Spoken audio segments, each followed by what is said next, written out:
Blog Talk Radio. Good evening, everyone. This is me, Jonathan Alexander, and I'm here to host our show, Life, Laughter, Happiness. Today, I have my co-host, Barbara, here. Are you there, Barbara? Yes, I am. Hi, everybody. Good. Now, the guest has not arrived yet, but you did text her to let her know to come on? Yes, I did. Okay. How long have you known Carrie? Okay, everybody. We're going to have Carrie Stevens, Miss June, 1997, Playboy Playmate of the Month, interview today. And she is confirmed, so we aren't sure why. We haven't heard from her yet. But, and then to answer your question, how long have I known Carrie? Well, since I've been a Playboy Playmate, so that's, I don't know, 27, 28 years now. Why don't you try three-way here in? Do you want to do that? Okay.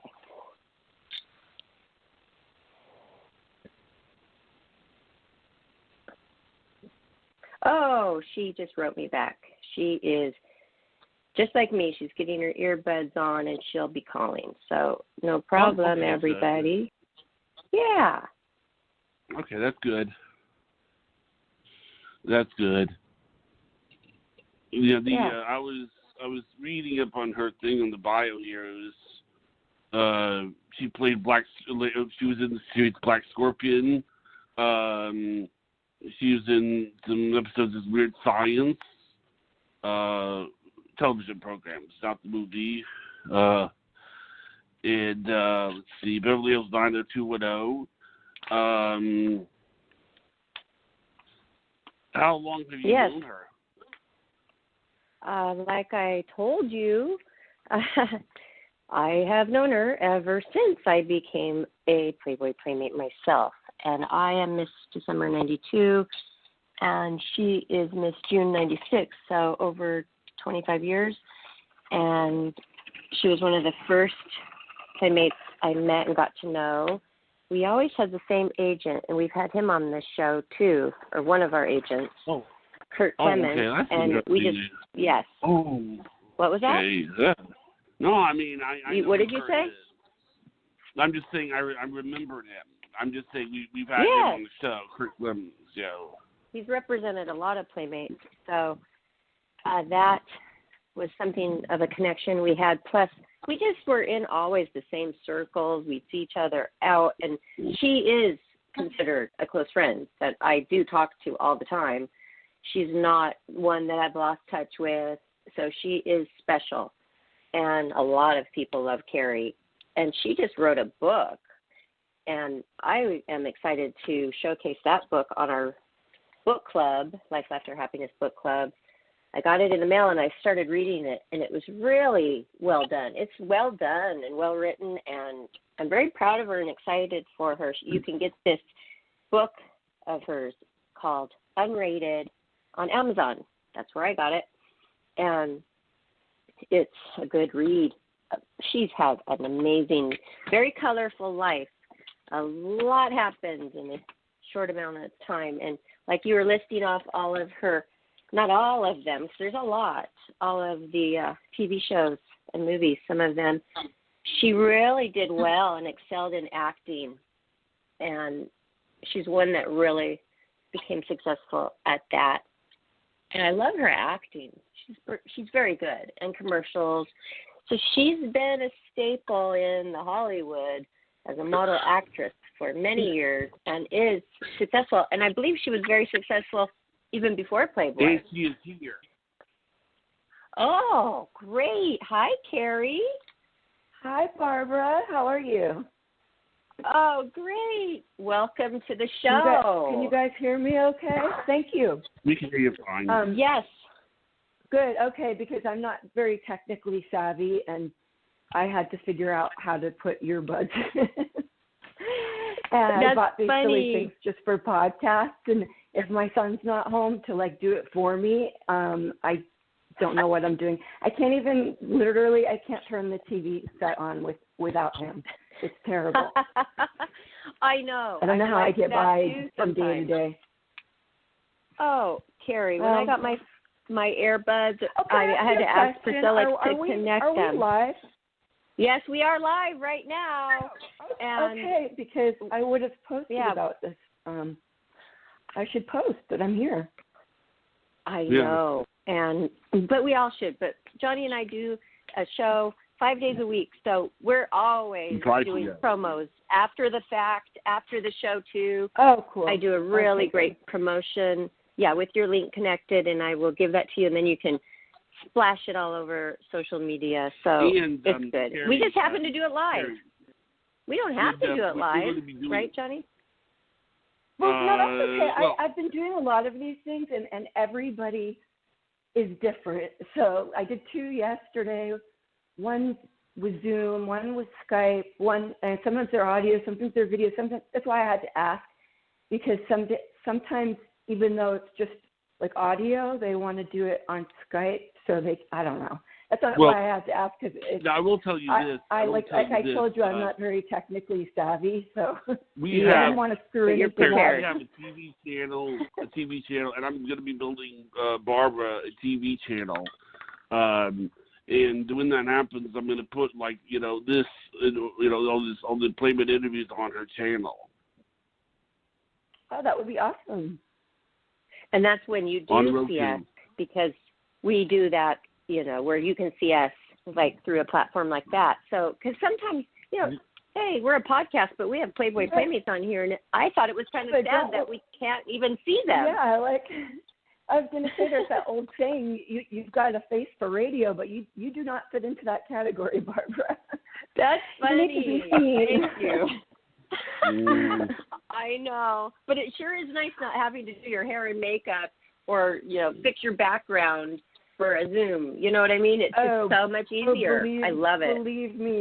Believe me, I've done a few podcasts where they do it on Skype, but then they only air the audio, and I'm like, what the hell did I just do my hair and makeup for?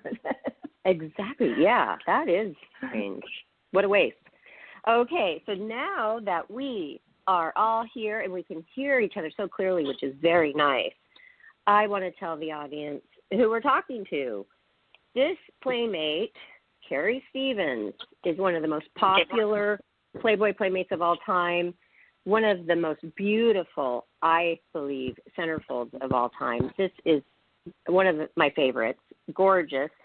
So follow along and open your Playboys to June 1997, and you'll see Carrie Stevens this June 1997, and you will be so pleasantly surprised. And by the way, you look exactly you made the me same. Blush, Barbara. Yeah, I'm like, you look exactly the same, Carrie. So do you, actually. You haven't aged a day. Yeah, actually, you look better every time I see you. I don't even know how you do it. Well, thank you. I'm constantly changing my look. I try, because it can be boring. Long blonde hair can get, believe it or not, boring. So I try to change it up. Your body. I think it's the dancing you do. You just keep yourself so fit. It's amazing. Well, thank you. And it is true, though. After Playboy, it's wonderful to get us when we're young and we have our baby fat and, so pure and innocent, but we become women all through our 20s. And we do change. And I felt like my body did get better during that time. At my prime was like my 30s and 40s. So what's going to change is because of a number. I was a lot older than you when I did, even though we're the same age, I did Playboy. I was a lot older when I did Playboy than you. I did it when I was 27, and it came out on my 28th birthday. So I think you did it when you were, 22 or something? You were very young? 24. Yeah. Yeah. So you know what? I always envied that, because it's like you had a very successful career before, and then you did Playboy, and it just amped it up big time, and you're just ready for it. I'm so glad I did it later, because I had somewhat of a head on my shoulders. I can't. I can't believe I'm saying that now compared to some of the things I did back then. But yeah, if I had done it when I, was much younger, I can't imagine, I might have fallen into. I have a question. It says here that it came out on your birthday. Your Playboy, your centerfold came out on your birthday. Yeah. Well, on I don't know how it's birth possible because it says that you're June, but it says that you were born in May. Yeah, no, a month before. It came out on my 28th birthday. So the Playmate of the Year issue is always June. So the party was always around my birthday, and that year it fell on my birthday on May 1st. So the June 1997 issue came out on May 1st, on my birthday. So that was the first time I ever went to the Playboy Mansion. Yeah, that was quite a nice what a birthday great for me gift. that year. That's the best birthday present you probably ever had. Yeah, and that's back when they had the fun after parties. There was a big party at Barfly that night, and a bunch of my girlfriends and I all piled into a limo and went together. It was great fun. Oh, that's wonderful. What a dream you come were true. Probably there, Barbara. I bet you were there. And maybe that's where I met you then, because you were one of the first ones I met, and that was one of my favorite places to go to. You and Karen Taylor were the first Playmates I met.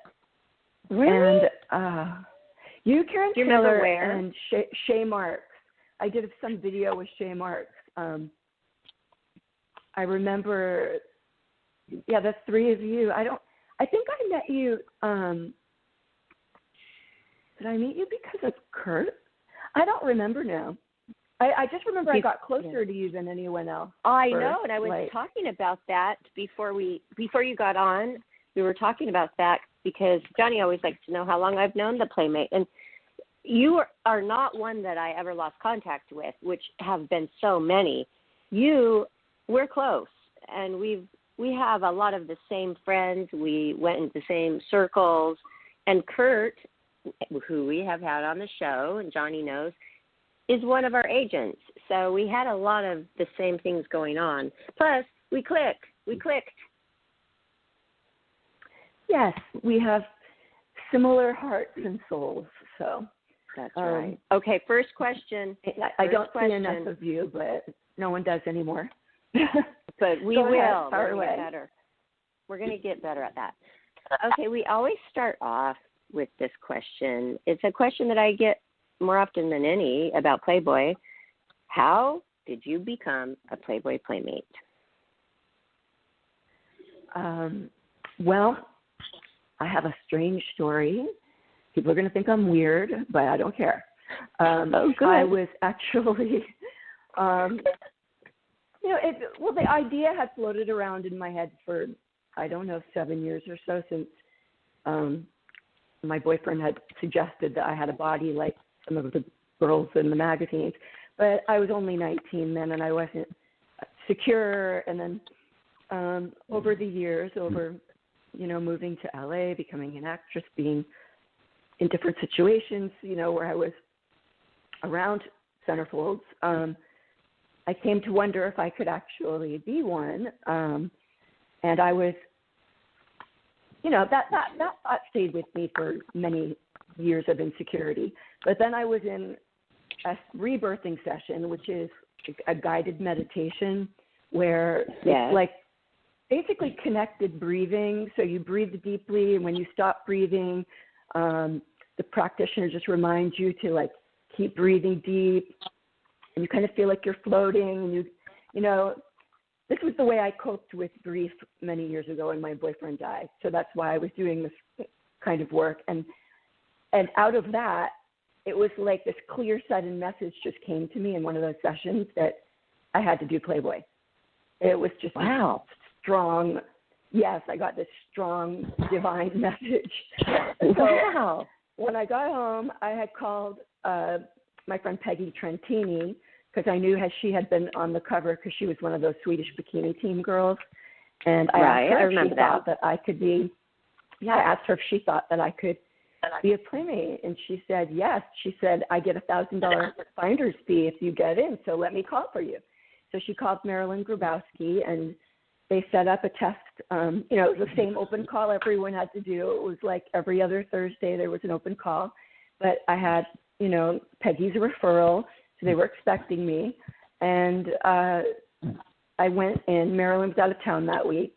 But I did my test shots, where you go in, you have to wear nothing but your high heels, and you pose like Billy White walks you through it. And, he was very easygoing. Made me feel very at ease. You did it? I never had to do that. No, because I think that was just for people who could walk in, who are local Californian girls. Oh, if we were flown in, we went Polaroid thing. And I always am fascinated by this Polaroid day because don't you feel like, oh my gosh, how are these Polaroids going to turn out? Yeah, I lived very close to the mansion, so I never got the experience of, staying there or getting flown out or living there or anything. But yeah, I went in and I did the tests. I mean, it wasn't a test. It was just, Billy White taking like 5 or 6 photos of me. And then the next week when Marilyn got back, she called and she said, when I got back, you were the first picture on my desk, and I'm so excited to meet you. Can you come in and do a full test? And so I went and did the full test, with the hair and the makeup with Alexis Vogel and Arnie Freytag. And then she never let me leave. So that one day turned into a month. Like we shot my whole centerfold. We did the small camera. Yeah, and I was in the very next issue. So 3 months later, I was a Playmate. It happened really fast. Oh my gosh! Because they do the issues 3 months in advance, so that's as soon as that was the quickest turnaround. Wow! And some girls get shelved. Yes, some girls will get shelved for a year and a half, or they'll have to shoot 3 times, get rejected, reshoot. I mean, I hear these stories. I mean, I'm not telling the story. I hope no Playmates are listening and feel bad if that doesn't happen as easy for them. But that was my experience. I know. No, Carrie is fine, and they're fine with it.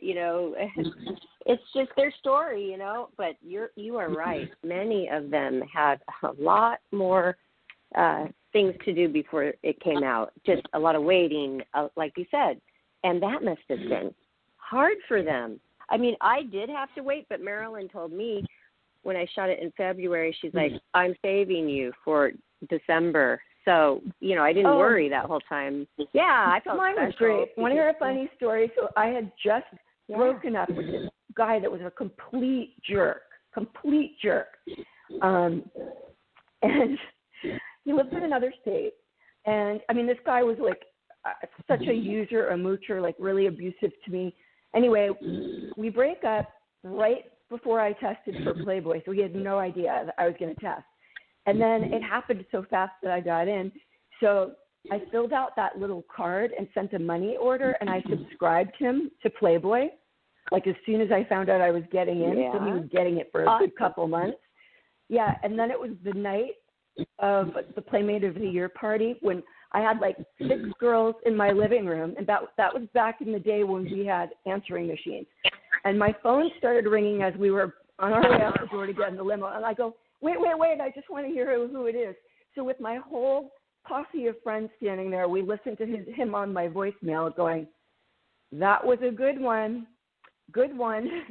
He goes, well, happy birthday in your birthday suit. And I wrote all my turnoffs about him so he would know that they were about him. And he would really know, huh? Yeah, I know. I'm evil, huh? That makes for a funny story later. Oh, gosh, no. That is funny. No, because the boyfriends have tried to hold people back, Playmates back, and Heck wouldn't let that happen. With another Playmate, her story was similar, but, this one was really mean. They had to protect her from him, and they hid her. They even flew her to a different country to do her whole centerfold. Heck took care of that. Yep.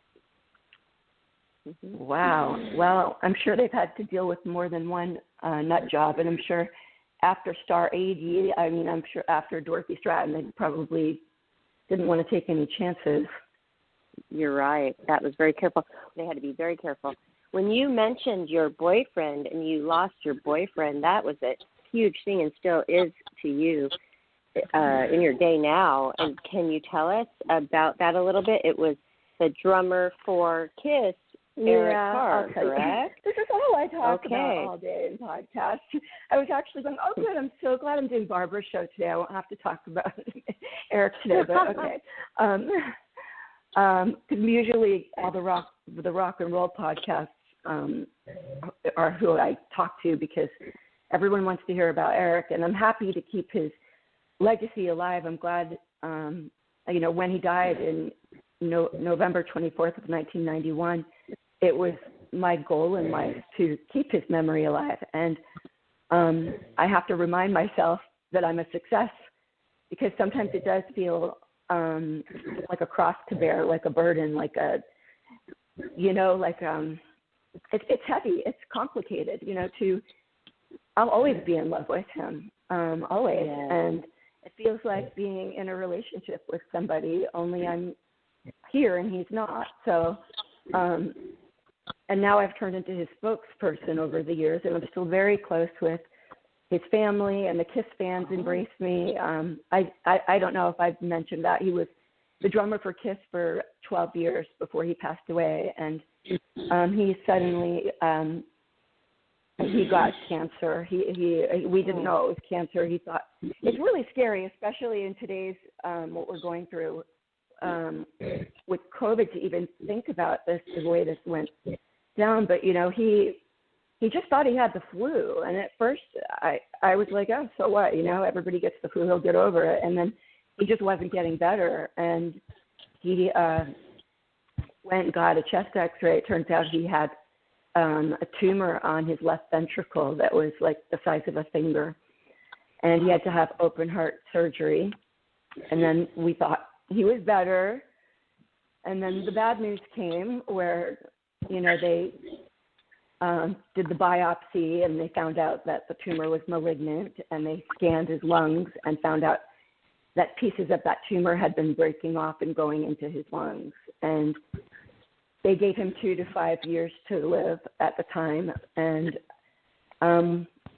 he had radiation and chemotherapy, and we did a lot of spiritual work and together. And it was only 8 months. Only 8 months later, and he was gone. So, oh my gosh! And he only had 6 months of being able to ever. I don't want to make myself cry. I do this every time, but there was only 6 months that he was ever able to even communicate again, because after 6 months he suffered a massive brain hemorrhage and went into a coma, and then he could never speak or write or anything again, although he was completely aware, because you could tell in his eyes, and he, we were very close. I could communicate with him sort of by, the look in his eyes, and it's the worst nightmare. I mean, he was trapped inside of his body basically, and it's always, I don't know how I managed to. I could never, before I wrote the book, I wouldn't have been able to speak about this. I was always, I've done a lot of interviews about him over the years, but I always told that the reporters I would not speak about when he was sick or when he died, because it was just too painful. Wow. And you were so young to go through that. 19? Yeah, I was only 22 when he passed away. Oh, 22. And I was 18 when I met him, and 22 when he passed away. How did you meet him? How did you? Does anybody ever ask you that, Carrie? I mean, you're so used to talking about the details of. Oh, okay. But, yeah. Were you at the conference? They've all read my book. They all knew, but they want their audience to know, and I'm sure you do too. Yes. By the way, I'm currently reading it. Currently reading Unrated, and I did give you a big shout out before you got on today of where they could find their book on Amazon, and it's a memoir called Stevens. Go get your copy. I'm reading it now, and I've got to tell you, this is so well written. It is so witty. I mean, just the way you title the chapters and I haven't got into it too deep, but I bet it is very juicy. I can imagine. You will love it. You will love it, Barbara. I know you. And then you said I'm in it, and I'm like, wonder what chapter. Tell me, do you remember what chapter I'm in? It's the intro. It's the intro. Okay. Well, you're in the intro. I didn't even read the intro. I don't read the intro. I just start with the chapter. Okay. My intro, the preface, not the intro. It's called preface. I haven't read that. That sets up my whole reason for writing the book. So you have to read it. That you're in that. Okay. You're in it. Yeah. Well, I'm back to reading now. I have a question. It's been a while. What's the funniest thing that ever happened to you at the mansion? Wait, I didn't finish the last question. I mean, way to change the subject and why, not Johnny? Like too many questions. My apologies. Like I'm going to my apologies. Okay. You know what? My apologies. My apologies. One at a time. Okay, it's okay. Barbara and I will keep talking over you if you don't eventually stop us. But just to finish the question, I met him in Memphis, Tennessee, when I was living there, because I grew up in Massachusetts, but my mom had kicked me out, and I had to go to Memphis and move in with my dad, and that's where I met like all these cool rocker chicks at John Robert Powers Modeling School. And anyway, so they got me into going to concerts and things, and then we did go to the Kiss concert, but the night after the Kiss concert, I went to a Ron Woods, from the Rolling Stones. I went to a Ron Woods art exhibit with one of my girlfriends at the same hotel that Kiss had been staying at, but they should have left town. But their next 2 dates got canceled. So he was sitting in the lobby bar, and his from the back of his head, I thought he was Paul Stanley. I didn't know. But then when they turned around, I overheard him and the 2 guys he was with talking about getting a car to go to this other place, this Midway Cafe, to go see the Willies, this other band, this local band play. So I can't believe I did this. I was so bold because I was young, and I would never do it today. But I just interrupted, and I said, I have a car. I'll take you. And that's how I met him. Wow. That was that.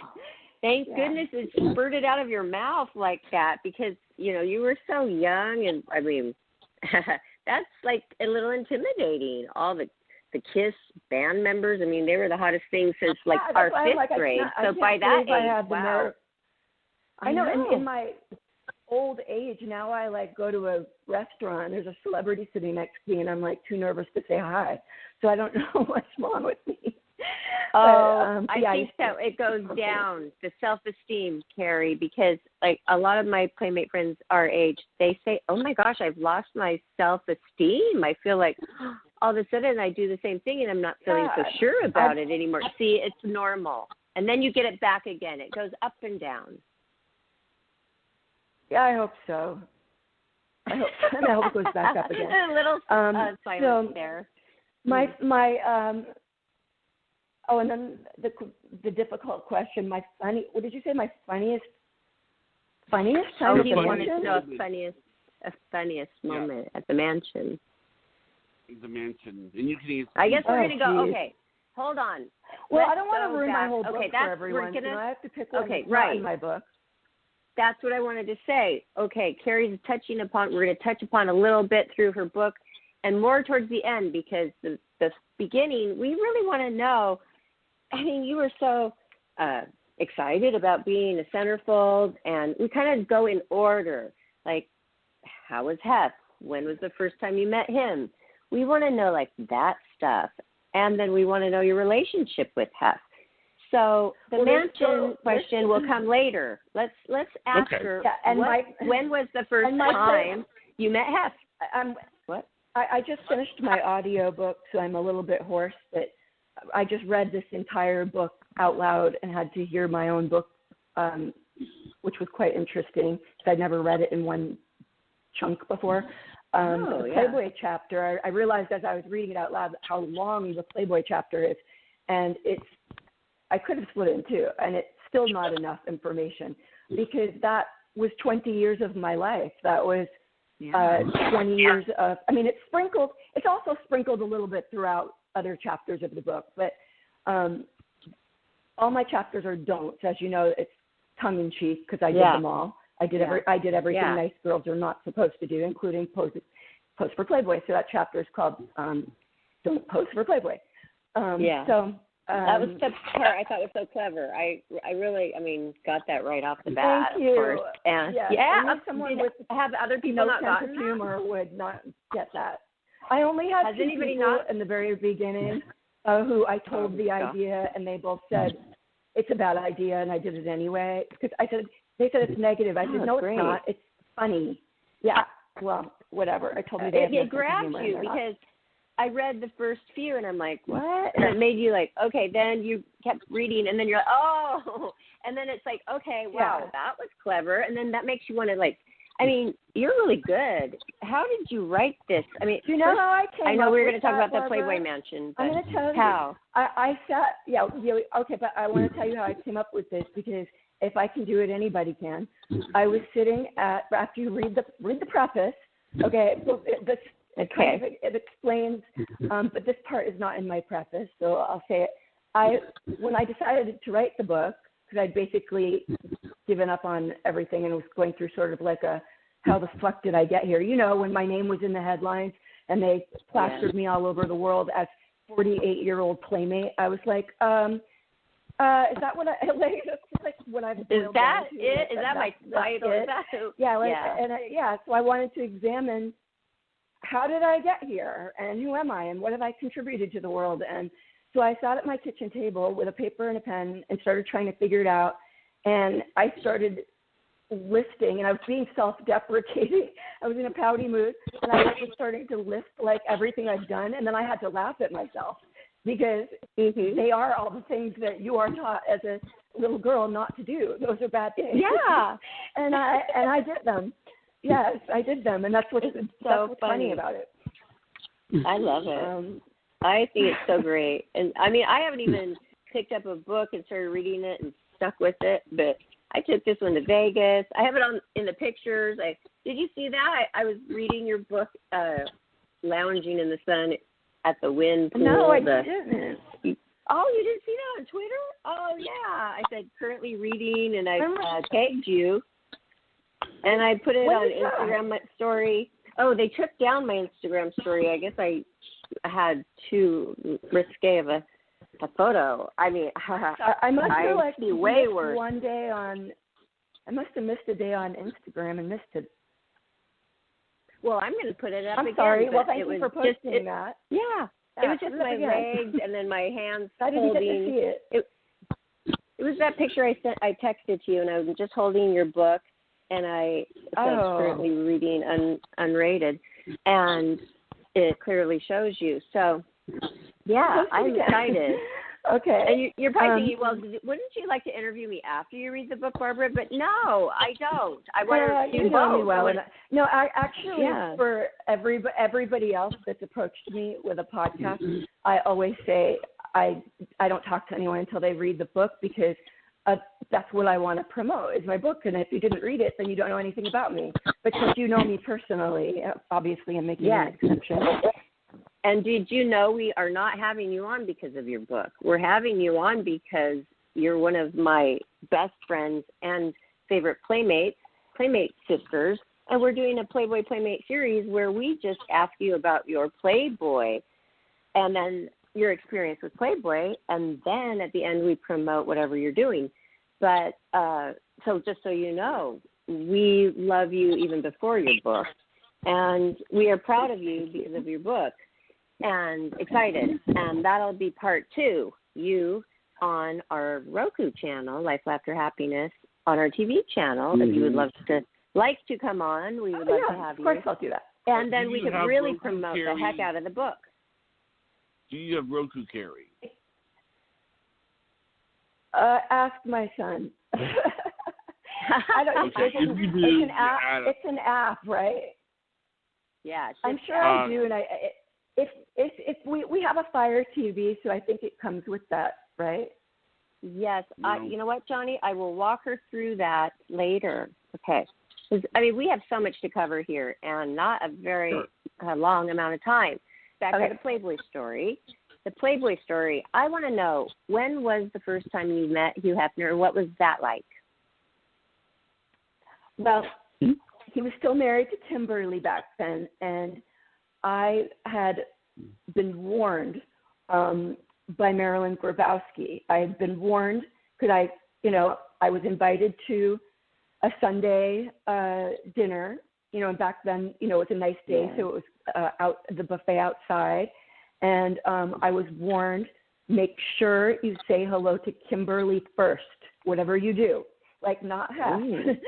So, yes, I was warned. Yeah, so I got there, and they were all already seated, and Hef is the first person to see me come walking along.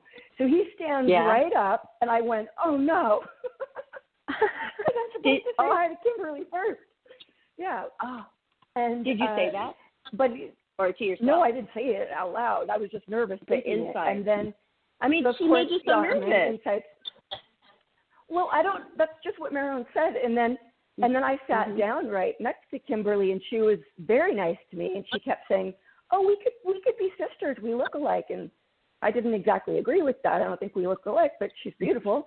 Same coloring. So, she was very nice to me. And then, the story gets to be, about 200 pages long. But they soon. But was it an awkward after, moment? Wait, was it an awkward moment when Hef was there? You didn't say hi to him. You got a little flustered. I did. Did you guys laugh about it later? Because, no, I don't even remember if I ever told him. But I had to say hi to him first because he's the only one that was standing up at the dinner table when I walked up. Okay. He rose up, so I had to say hi to him first. And then he invited me to sit down, and right next to Kimberly. So it was all good. Did you think he was good? And I know he was married, so it was different at that time. But I mean, it probably was really exciting. Very soon after they split up, and it was very soon after, and he started asking me out. And what did he call you? I tell the whole long, sordid story in the book. I started to keep referring to my book. I just don't want to repeat myself constantly, but I have to remember that no one else has heard it except me. So, don't do all the details, just like in a nutshell, because we asked every playmate about it. I couldn't if I tried. There's so many. It's so detailed. But basically, he started asking me out, and I was saying, well, no, because you're married. And then, it was like, well, it's going to be public in the papers this Friday that we're splitting up. And I was like, uh-oh. Now I have no excuse. And I didn't want to lose Playmate of the Year was the main thing, because I thought, oh shit, Kimberly's going to hate me, and then I'll definitely not get Playmate of the Year. Yeah, but a date with him. I love him, but where'd you go? Honestly, where did you go? Was he going out? Did he take you out to dinner? Yeah, but many times it turned into a long 20-year friendship that most people probably don't know about. Where I know came to my house. They came to my house many times. My son and I were. But did you like him? Mansion. When he first. I liked him very much. Okay, when you were up for Playmate of the Year, and you met him, did it go through your mind that man is handsome and cool and be nice to ever, be closer with him? And then when you were able to, did you say, oh, he's good looking and great, right? Or was it more of a love and I just want to be, close with him that way? None of that. What happened is my relationship with him is probably very different than most are hearing about, because he did not approach me in a sexual way. It was more of a companionship and someone to help him get over his divorce. And you look like Barbie Benton. I told you that. Oh God, yeah, that too. He used to tell me, you're just like Barbie. You talk like Barbie. You like to travel like Barbie. You like animals like Barbie. I'm like, I'm not Barbie. Everything. But did anyway, you ever meet Barbie Benton? What? Did you ever meet Barbie Benton? Yes, I did. I ended up doing a charity event with her a couple of years later. She wasn't very friendly. Did you share with her what Hef said? Yeah, no, I didn't tell her any personal details. I was just like, hi, I'm a Playmate, and I was just so excited to meet her, and she was like, "Oh, good luck with that," and walked away from me. No way, really? Disappointed. Yeah, I met her at the Playmate of the Year party. Even when I was a little you know what? kid, like, what? Me too. I met her, but I was 40 pounds overweight, pregnant with twins. So I guess she wasn't intimidated. She was super nice and took a picture with me. But I mean, who wants that picture? Like, I didn't look so good. Maybe I caught her in a bad moment. I don't know. No, she maybe that is what she really is like. That is horrible. Wow. And she's this very tiny person. To finish the half thing, we didn't even go out alone. Like, I would bring like a friend. We'd even bring her cat in the limo with us sometimes. I mean, like, then we'd meet up with his friends. So it was more of like a friendship, kind of a dating of friendship. There was no sex. And then when it came down to it, I did not want to be a reflection. You have to understand where I was coming from. I had just been the girlfriend of someone in TIFF for 4 years who died. And I certainly didn't want to get involved again with somebody that I was going to be a reflection of them. I wanted to be my own person, not a celebrity girlfriend. And I certainly didn't want somebody to die before me again. And the odds were that he was going to. And of course I couldn't say that to him. Yeah, but he asked me if age was the problem, and I honestly I lied and said no, but yes, for me it was. And I don't. Do you judge think you could have any married girl? him? I don't even. Well, of course, over the years, because we stayed so close for 20 years. So. Believe me, there was many a time when I thought I fucked up. You know what? Like, he loves me. He loves my son. I couldn't deal with him having, 6 other girlfriends or anything. But I thought, even once he offered to be one-on-one with me. And when he was with Brandy, Mandy, Sandy, he said, "You just let me know when you're ready for a serious relationship." And I don't know if he ever actually would have, because I never took him up on it. But believe me, I thought about it many times. And I even went out with him after he broke up with, this is not in my book, so I'll say it. I couldn't fit everything in my book.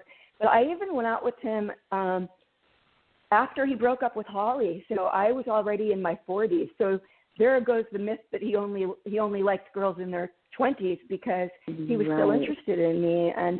And I couldn't fit it all in my book. But that was the, what? I think you were special, though. Well, you really were. To tell you the truth, I know I was very special to him, and to be honest with you, I didn't want to mention in my book that I ever. It took me 16 years of knowing him to have sex with him. It took me 16 years before I gave him a chance, and that was after Holly and him broke up. And originally, talk about making a man wait.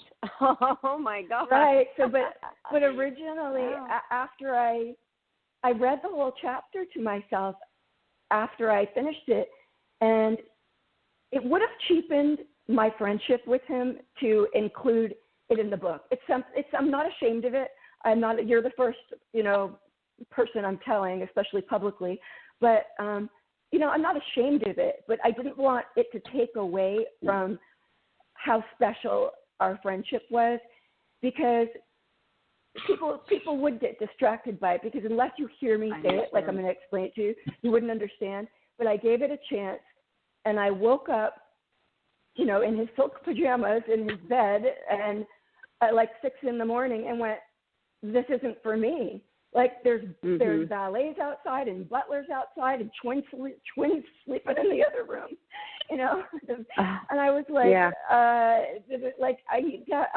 I just had a freak out. Like, I was just like, this isn't. I can't do this. And I wish I could have, but I had to explain to him. He called the next night and asked me out, and I lied and said I couldn't get a babysitter. And I knew damn well, and he said, "Mary told me to pay your babysitter." And I'm like, then I knew I just said, "Look, I'll be honest with you, it's not about that." I said, "It's just not my comfort zone. Like, it's even after all these years, it's just overwhelming to me. And it just like I couldn't, maybe I'm an idiot, but I couldn't picture myself living that life, like. No, I don't know. know. I'm glad that moment happened, well, it's not because you sat up. No, I mean, it isn't. And you sat up, you had a mini, like, little panic attack. I've had that too, where you just feel like, this is not my world. This is not me. I don't want this. There's, a lot going through your mind, and I'm glad that moment happened. So you knew for sure and don't have regrets. I mean, hey, you couldn't even handle it for like that minute. What about the rest of his life? And it was nothing about him. It really wasn't anything about him. He was never less than wonderful to me. It was just the feeling that I'm used to living in a house without other people in it, like no butlers walking around. I don't know. It was just overwhelming. It can give you anxiety. Other girls seem to adapt to it quite easily, but I don't know. No. I was just overwhelmed. 12 people.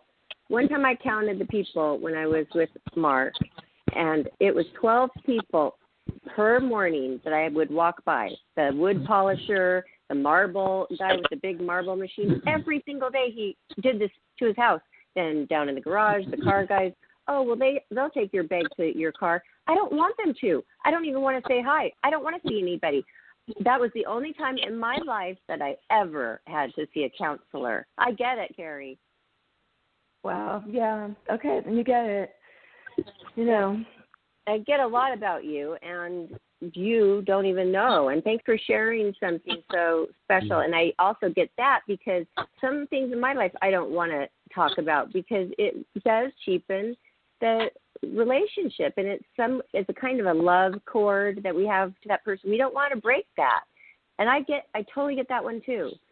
So good for you. And you know what? It feels great at this time in your life, I bet, to really know who you are. And now you have your life down in print, and it's successful. I see all of your promotions, and you're signing, and you're interviewing a multitude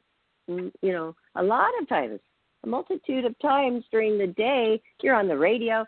So I commend you. Good job. What a nice book you wrote. Thank you. Wow.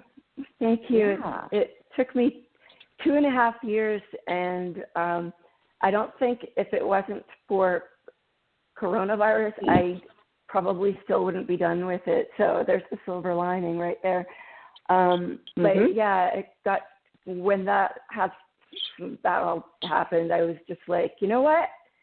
I thought the book was done. An agent had it for a year, and I hadn't looked at it in almost a year. And, I was getting blown off by the agent and, given all kinds of runarounds, industry people and whatnot. And then when the COVID happened, I just said, you know what? We don't know if we have tomorrow, and I'm not waiting around anymore for anyone to give me permission or to give me approval. I'm taking matters into my own hands, and I'm doing it. And I created my own publishing company. I called Arnie Freytag. He couldn't do it, but he referred me to someone else. And Kim, who's Kimberly X, Kimberly Hill, the makeup artist for Playboy. I called her the third week of the quarantine. They turned my living room into a photo studio. I bought that bodysuit on Amazon for $30 because we weren't allowed out to shop. And that's my cover. Yeah, and cute. So I'm proud of myself. I'm extremely resourceful and self-taught. I taught myself how to do all of this, and it's not easy at all. It's not easy. It's been a huge pain in the ass, believe me. But and I kept going, well, it's going to feel so rewarding when the book is in my hands. And it does, but it doesn't. It does, but because I haven't really been able to have a release party or do anything celebratory about it, it's kind of, I don't know. Maybe you know what we should do, Johnny?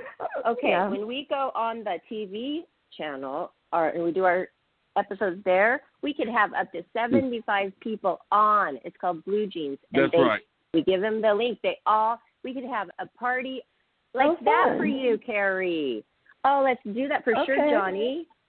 Yeah, we'll get all the Playmates 7 in only or, you know, Playboy people that you like, and they can pop in. We'll just do it to any Playboy person. All the executives. I mean, you have lifelong friends that you've made with Playboy. I mean, everybody's there for us still, I feel. I feel like, you know, if I called Barry Lesh or somebody like that, unfortunately, Tony Lynn is gone. But yeah, I know. So much. I don't know if you know Gary Rosenson, but he's still, you know, like, probably my best male friend. And he was my, when he first started out in marketing, it was my Playmate year, and he was my chaperone on his first, it's a funny story. Again, it's in my book. But we're still, he ended up being like the head of everything, like, of Playboy, like, head of, and then he's not good there. Friend to have. Terry Thomerson is the only one left at Playboy that I know. But yeah, it's not what it was when we were around. We had the good old days. No, but back to how you're a businesswoman. I mean, we had all of these wonderful, successful businessmen that worked at different departments in Playboy. They became our friends. Yes. Cindy Ruckworth, she proofread my book for me. She was one of my test readers. Oh. You know, we're so close. Awesome. So and Donna Anderson just visited me a couple of months ago. So so for anyone that's listening that doesn't know, they were the PR team, and they headed Playmate Promotions, which is the department that gave us work. And I'm in touch with B.J. Turner, the director of, you know, Playmate Promotions for a long time. I just got Facebook friends with her again. I reconnected with her. I love her. We need to go over. She wants us family. to have dinner at her house. Yeah. So, yes, you have all that, and that's wonderful. You learned a lot from Playboy, didn't you? You've always been such an entrepreneur. I mean, your fudge company, and other things, tons of things. And you're just a good businesswoman. I'm not doing the fudge anymore because people only bought it around the holidays, and so it really wasn't worth it to keep. And it was sort of like directly opposite of the business that I'm doing with my dad, which is a weight loss and anti-aging product that I'm about to relaunch. I did see that. Not that you need. Yeah, you don't need to lose any weight, so I didn't offer you any, but no, I do sometimes. Yes, because it's so hard to maintain. And, you know, it's harder now, and especially the coronavirus, it's harder to maintain. So anything that helps that is natural, and your dad's a scientist. And so, yes, I thought, well, I want some.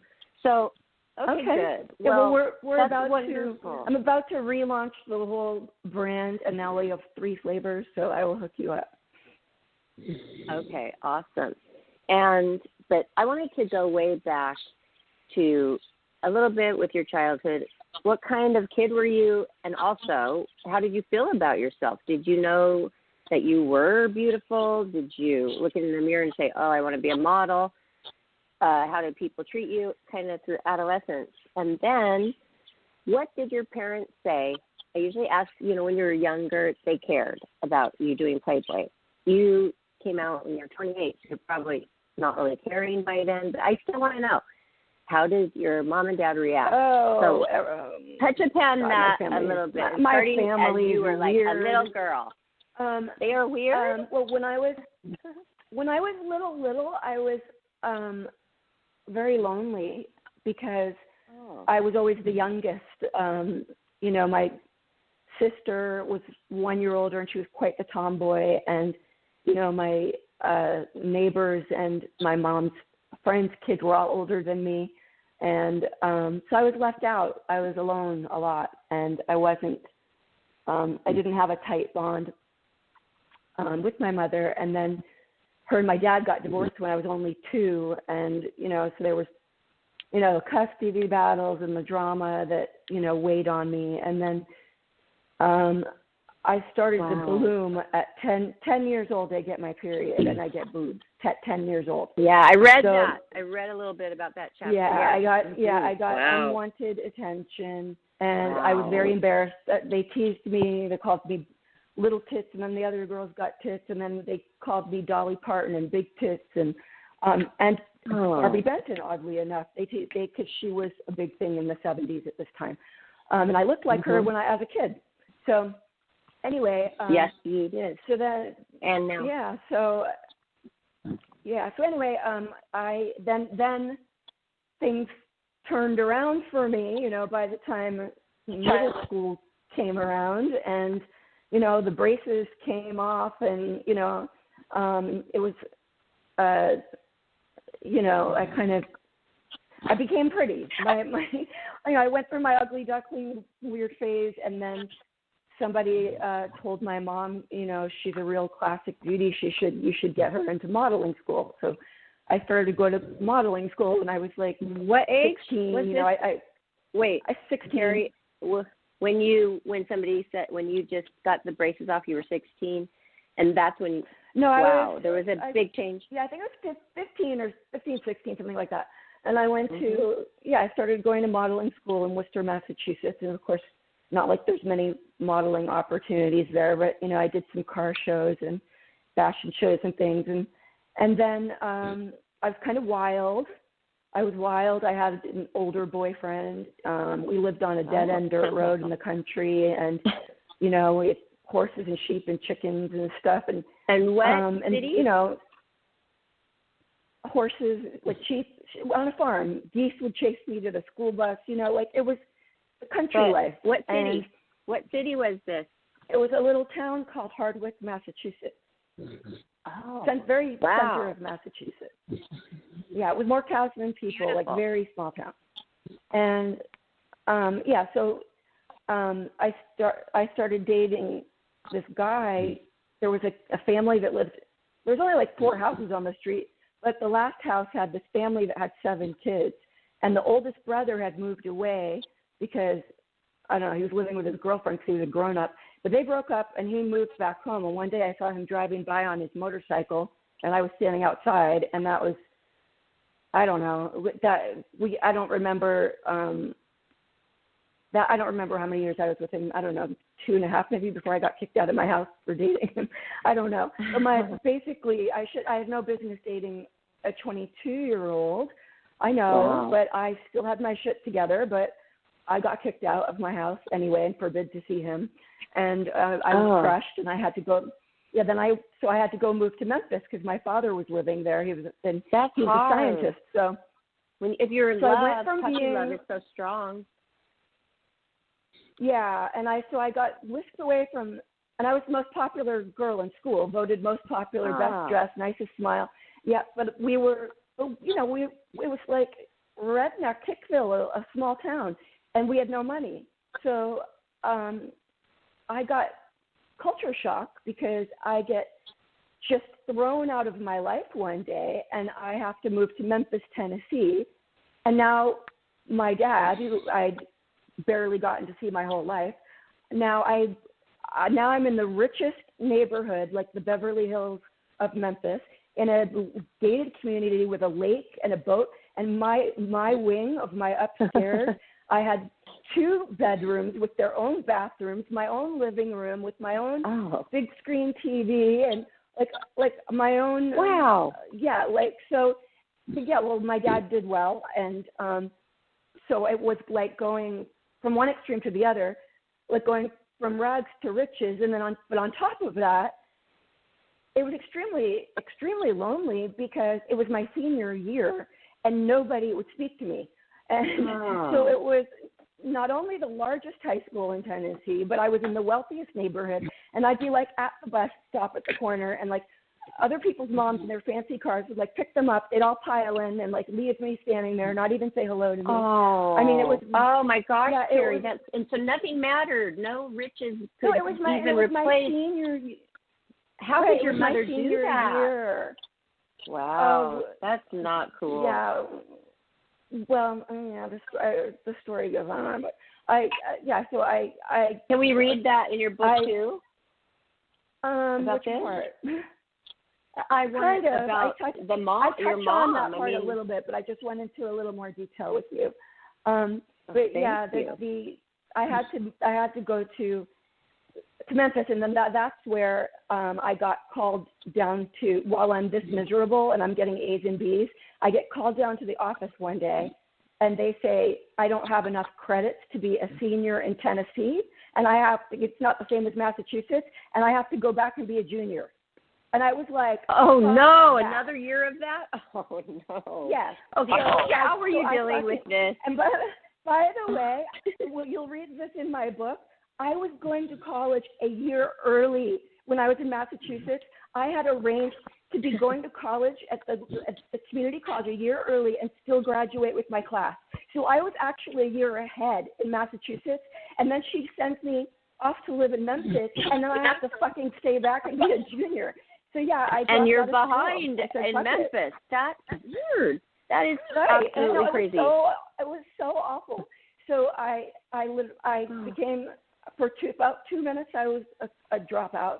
I got a job at Houston's restaurant as a hostess, and then I enrolled. There was a local John Robert Powers modeling school there, so I started going to modeling school, and there I met more hot rocker chicks that got me into hanging out with bands and stuff, and fun started to begin.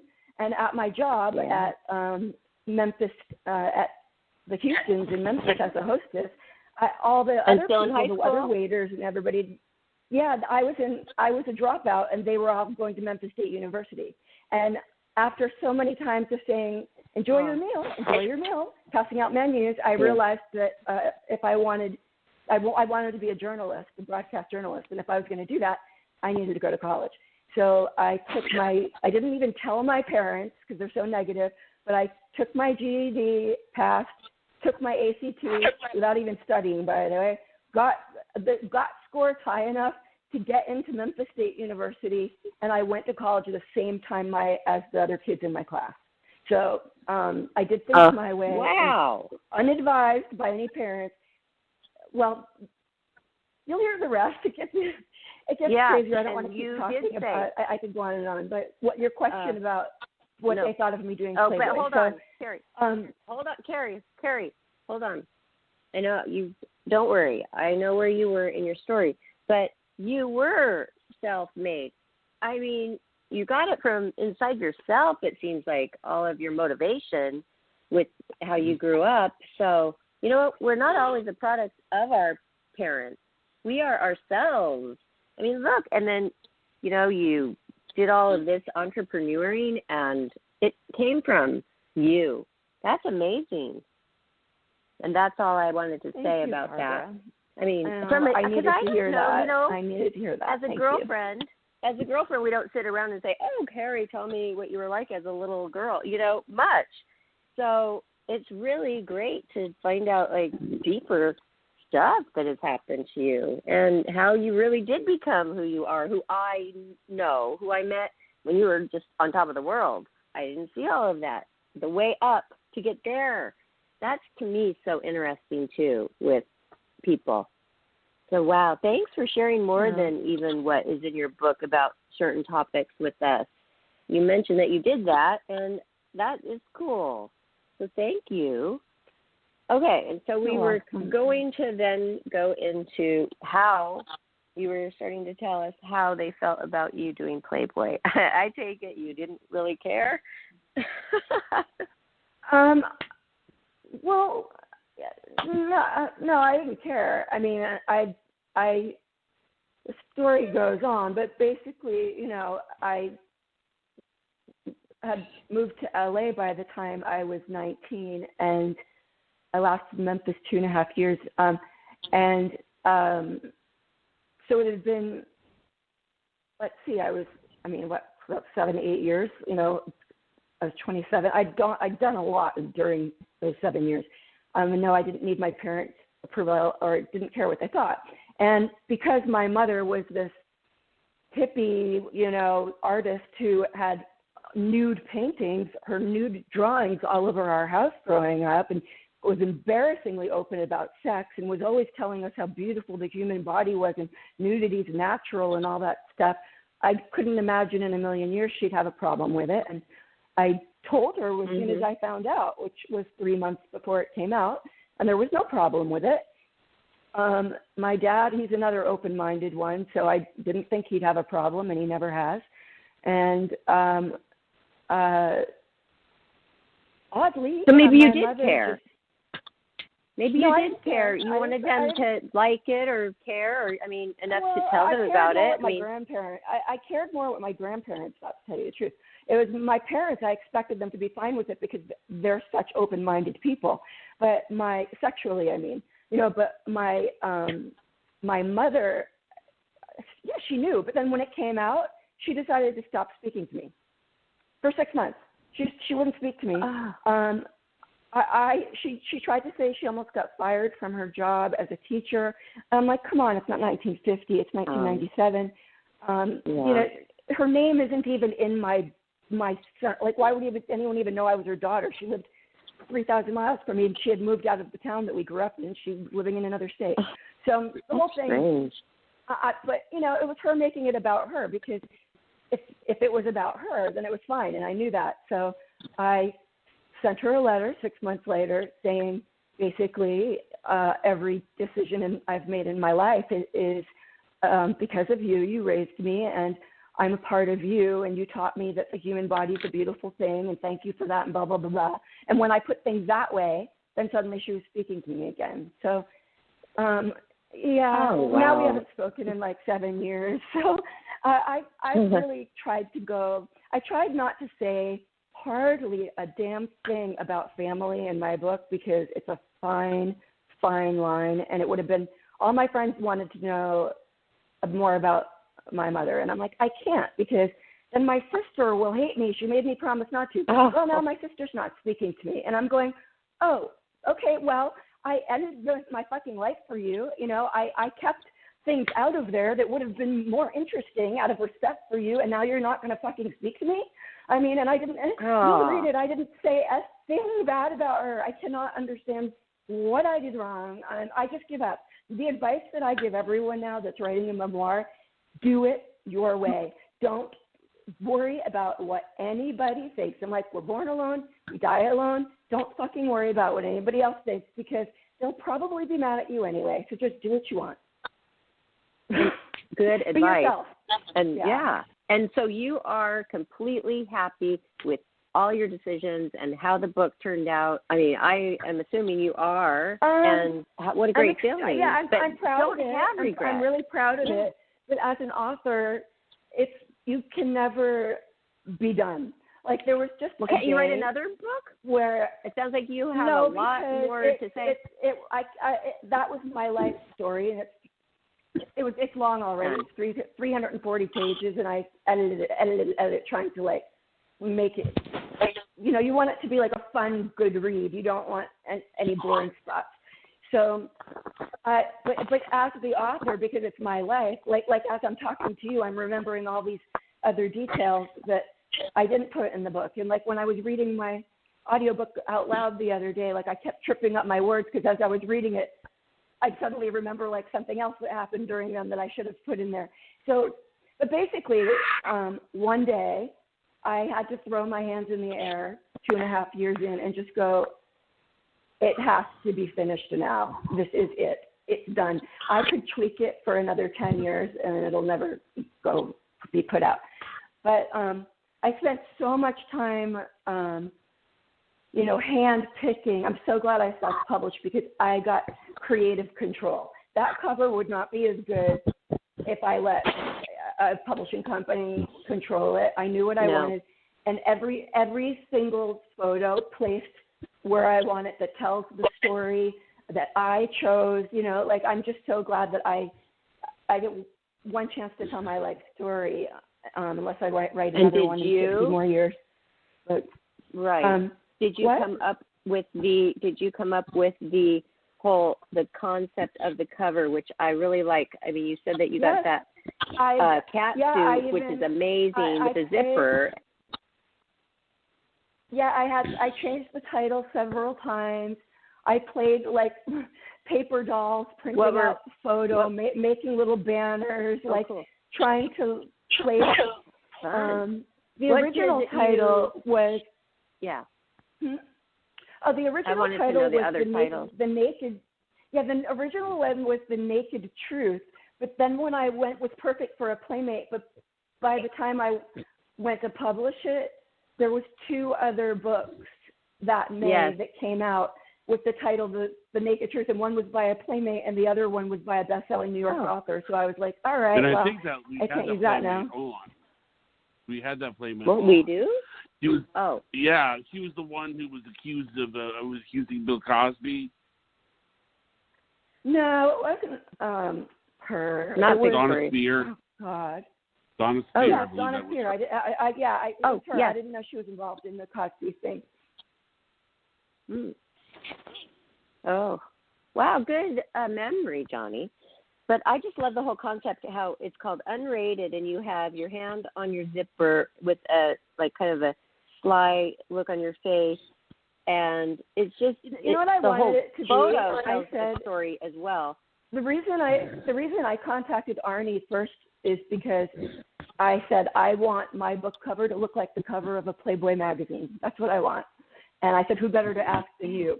But he couldn't do it, so he referred me to a friend of his, and he said he can. I showed him the kind of shot I wanted, and he's like, yes, he can do that. And the guy was great. Goes by the name he sure was great. And your hair, you've always had the most amazing hair, and just your body, and it's just simple too. It's not a lot on there, and I bet it looks amazing on the shelves. What bookstores do you go and look? Well, it's not going to be in stores. There's my book. No, does Amazon? No, okay, I got mine on Amazon. Stores. Yeah, when you self-publish a book, you don't get into stores unless you physically go knock on their door and talk to the manager. And you know what? There's no point in doing that. 80% of the world's books are sold on Amazon, so there's really no point unless you're. No point. Yeah, unless. I mean, I don't know the book business, so I'm sure you also learned a lot about that as well. Most bookstores are out of business. That tells you something. Yeah, but it's sad. I like it. I'm glad you're doing the audio version. I love that too. I get those as well, and I have the I book listen to a and lot the of Kindle. books on audio.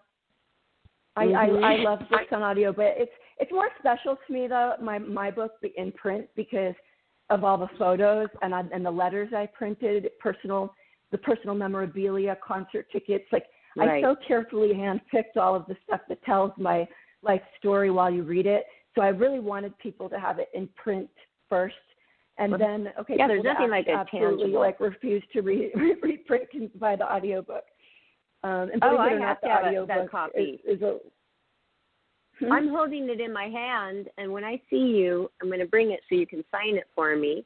And I'm collecting all of the friends that are going to be a part of the book club. And, oh, gosh, this is just amazing. And, of course, you want to hold a book. That's just what you want. But for some people, maybe they can't see, or they're just too busy, or they like to do this in the car, or they want to hear your voice. Usually my problem, I had the eye surgery, to correct my vision so I can see now. But before I did that, I never read anymore because it was the letters were too small. Somebody actually just sent me their self-published book to read, and I picked it up and I went, oh fuck! Why did he pick the print that's so small? Even with my eye surgery, I cannot see this. So, I made sure that mine has nice print that's big enough for people to see. And the nice font. I like the font. Everything. I mean, it's just perfect. And I love the photos and all of that, too. And I think it's just great. Did you see your photo in the back? I didn't see my photo in the back. I will check that out. You're in the in the with gallery. The bunny ears. You and Kurt. Oh, okay.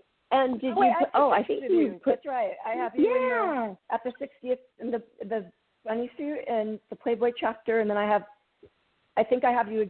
Then me and you and Kurt in the gallery. I love that photo, and it is my personal photo, and I framed it in 8x10. I have it on the wall. I love that photo. Kurt actually sent it to me one day recently. Sorry. Is it okay to ask the Playboy Mansion question now?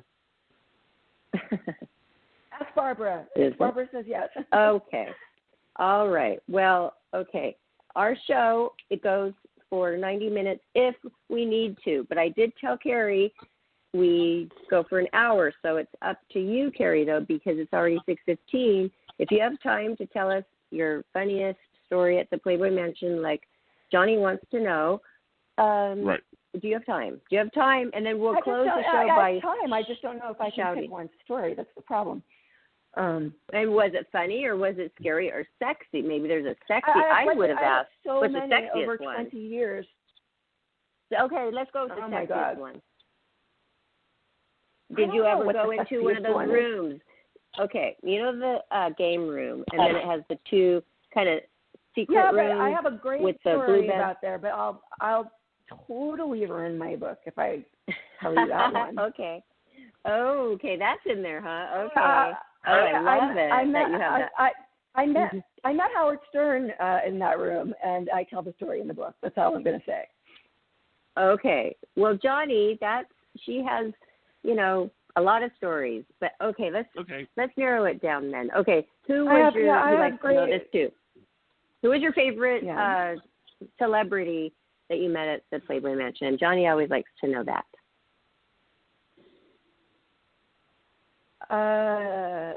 That I met at the mansion. I was going to say Leonardo DiCaprio, but I don't remember if I met him at the mansion because I became friends with him and his social circle, so we were always at the same nightclubs and things. So honestly, I can't remember if I met him there, but yes, he's on the top of my list.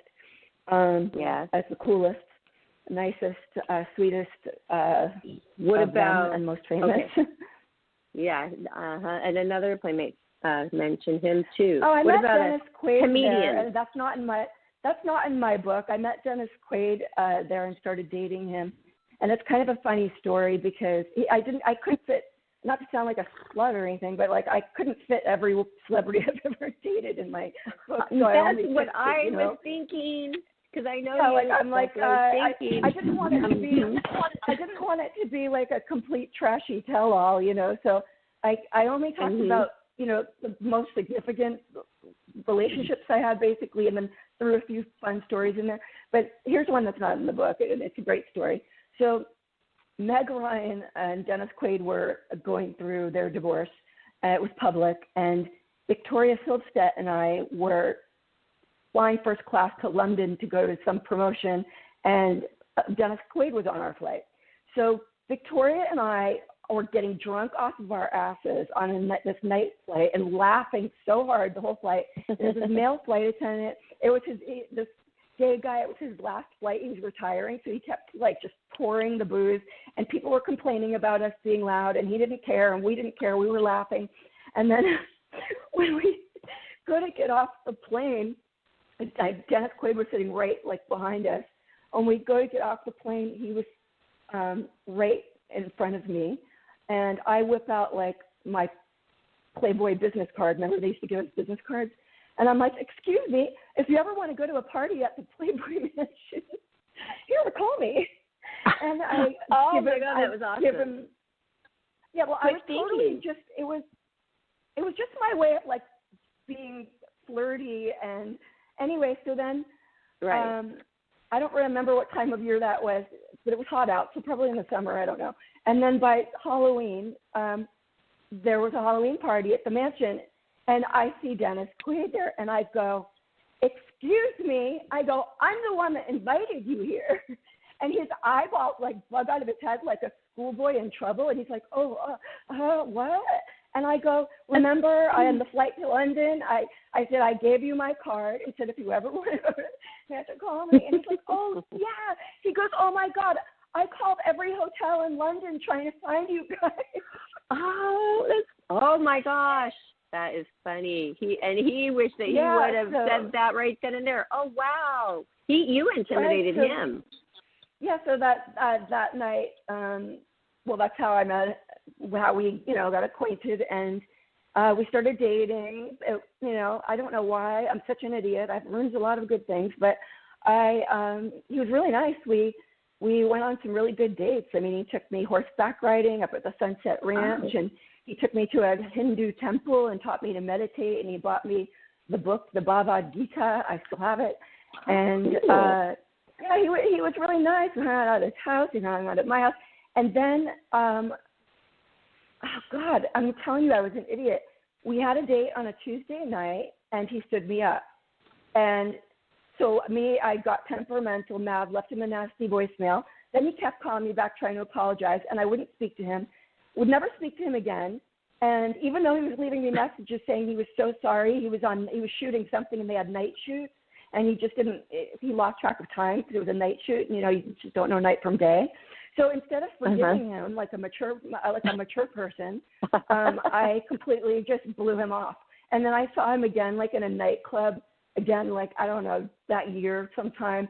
And he was walking by me, and he's like, "Can I call you again?" And I go, "No," and started laughing in his face and kept walking. So I'm a complete... Oh, my gosh. I know. Well, I guess you weren't in love with him. Why did I overreact like that? Looking back, there was nothing else not to like except that he stood me up. But honestly, I can't I don't know why I did it. Maybe I don't think I was seeing any. I don't remember who else I was seeing. Knowing me, somebody back then. I don't know. I don't remember.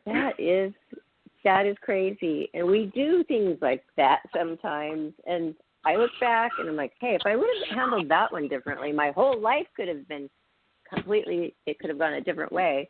And it is weird. And, we get to this age, and you said we're the same age, and we are, and you ponder back. And what a better way there's no better way to do it than to write a book. I mean, you dig deep. You have to really try to remember, not just dates and, facts, but memories. It wasn't all pleasant either, believe me. It wasn't pleasant. No. Because I had to relive emotions that I had stuffed down for a very long time. I had to, when it came to writing about past relationships, I completely, as you know, I dated John Elway for many years, and I completely forgot what I saw in him. And I was madly in love with him, but I had pushed that down so far to get over it that I was trying to write something nice and trying to explain the relationship from the beginning, going, I can't remember what I saw in him. So then I remembered that I have an ex-boyfriend box. I have this black shoe box. It's up in my guest room closet. And every time I break up with someone, I climb on like the tallest ladder I have, and I throw their old letters and pictures like in this box. It's like a coffin, So I remembered that box, and I took the box down, and I reread all the cards and the letters, and I looked at the pictures, and it brought back all my memories. So it does. Oh, and plus does. And people that were my good friends of mine at the time, I would go through, like remembering who I was close with at that time, and call them up and ask them if they'd read it. And believe me, my friends remembered more of the fights I had with him than I did. I'm like, what? I forgot about that. So it was a good thing. And I remember that time. Jar my memory. I remember that time. I remember a lot of times that you went through. I just heard yesterday he was diagnosed with COVID, so I wish him well. I hope he's okay. Wow. I know. And we're dealing with that. But like you said, this book came out of it. It gave you time, and so many people that I know and myself, I have flourished in so many ways because of COVID. It's been good in certain ways. I'm so sorry for all of the people we lost, but it has been good for me in certain ways too. So I'm coping with it just fine. Nicolas Cage had COVID? Did you say Nicolas Cage had COVID? No. I mean, no, Dennis Quaid. No. Carrie? No. Carrie. John Elway. Can you hear me? Yeah, I hear you now. Oh, okay. Yes. I don't know what the happened. Football player. Well, see, he doesn't watch football. Well, I don't either. Okay. Well, never but Johnny did before, wouldn't know. And never have since. So, anyway, onward. What else? Lots of celebrities. You were friends with, and are friends with, and worked with, and dated, and it's a very colorful life. And I can't wait to finish your book. So where else can we find you? I know I've watched your Twitter. Too. I mean, what? There's a lot about being a single mom. Oh yeah. Gosh. Yeah. Yeah, becoming a single mom, all that stuff is in there. Raising my son, traveling, finding myself. Not easy. It's kind of like, I explain it like it's like Trashy Tell-All meets Eat, Love, Pray. You know, it's like a balance that I And did you talk somehow. about taking care of yourself? And you know, I remember I saw you at the chiropractor. You took care of that. Do you talk about like wellness or spirituality? I did not mention my back surgery in my book because, like I said, I couldn't mention everything because it's too much in my life to put in one book. But yeah, I had. But that was a big deal. Surgery. It is. I've gone through a lot of major fucking things, and it makes me pissed off actually because I have a lot. As you know, if you're a Playmate, we get so judged, and people think that just because of the way we look and that we're in Playboy, we've got everything handed to us and everything came easy, and you don't get dumped when you're a Playmate. Like, whenever I told people I got dumped when I was pregnant, they're like, well, didn't you know you were a Playmate? I'm like, yeah. Playmates get dumped for too. People. Yeah. So, that's and why I delve like more having into the subject in the book. You'll like it. But it's, you know, it's very real things happened. I went through 6 years of terrible pain. I drug one leg behind me by the time I had that surgery. And I was only 40 years old. Were you injured? And I had my No, I think I'll never know for sure, but I think it happened when my son fell off of a bar stool. It was actually at John Elway's house in Idaho. My son was on a bar stool when he was like 2.5, and he slipped and he was going to fall onto the wood floor. So I scooped I threw myself onto the ground to scoop him up, you know, so he wouldn't take the fall. And I slammed my hip really bad on the floor and threw my back out. So we had to find a chiropractor up there in Idaho. And then it was 6 years from that time where sometimes I'd be in bed for like a month at a time. Like I was incapacitated. Oh, wow. And the chiropractor, it would get better for like, you know, a few weeks and it would go right back again. And finally, like 6 years later, I bit the bullet. I had surgery. And after the surgery, I actually I got 3/4 of an inch of height back. Oh, wow. And then, a few Are you years okay later, now? I was diagnosed with, I haven't had any back pain since. And that was 10 years ago, well, more 11 years. And they actually told me that if I got the fusion, it would only last 5 years. If I didn't fuse it, then it would last 1 year. I'd never be able to touch my toes again if I got the fusion. And I said, do it anyway. And now it's been 11 years. I've never not been able to touch my toes, and I have not had pain since. They did diagnose. I injured my neck somehow after that, and then they wanted, I was just at the gym, and this trainer made me pull a rope that was really heavy, and my neck snapped. And I have something called degenerative disc disease, which is actually a condition, not a disease. But it basically means my discs are aging quicker than they should, thinning quicker than they should. And so the herniate, I'm prone to these things. So I didn't want to have neck surgery. So thankfully I found out about this natural thing called prolozone, vitamin B and ozone. And I had injections a month apart 3 times. This was after not being able to turn my head for a whole year. I went to a natural practitioner, had injections three times, never had to have surgery, never had pain again.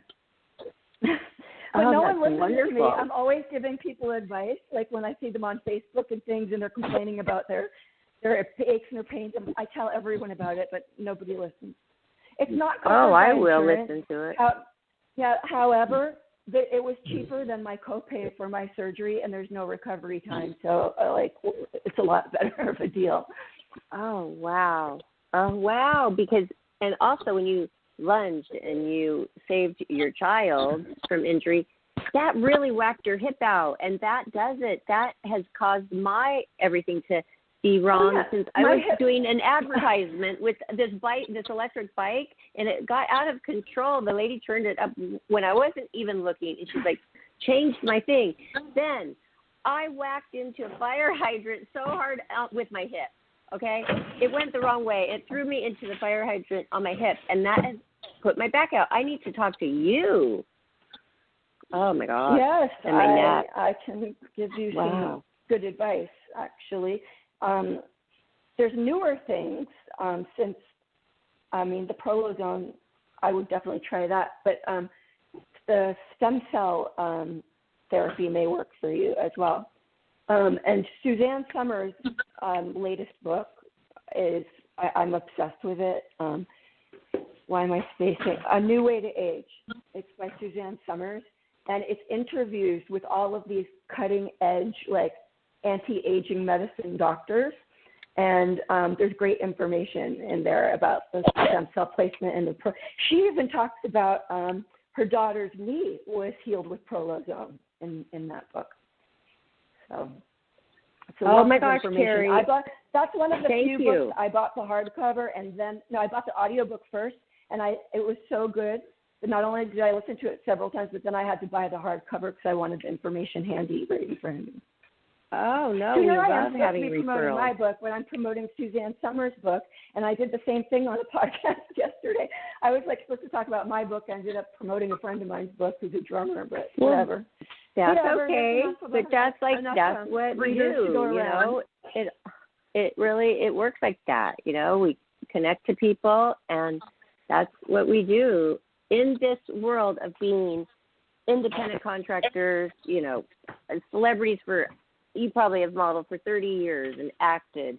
We didn't even touch upon all the roles that you did. Jesus. But you are a playmate. Everybody's going to know. They're going to look up Miss June, 1997, and see Carrie Stevens, and, they can do the math. I'm excited to talk to you. I've actually, I think now I talk to so many people, I can't remember who I was telling this to yesterday, one of the rock and roll podcasts I did. But, they asked me about being a playmate, and I said, I'm kind of disappointed that I haven't had more attention from Playboy fans, because it's such a big part of my book, and the word centerfold is in my title. But I'm much more well-known in the rock and roll scene. I'm more well-known because they all know me as Eric Carr's girlfriend, and the Van Halen model, and, I have a huge fan base there, but I haven't really had. Smart. I've had a lot of promoted VIPs.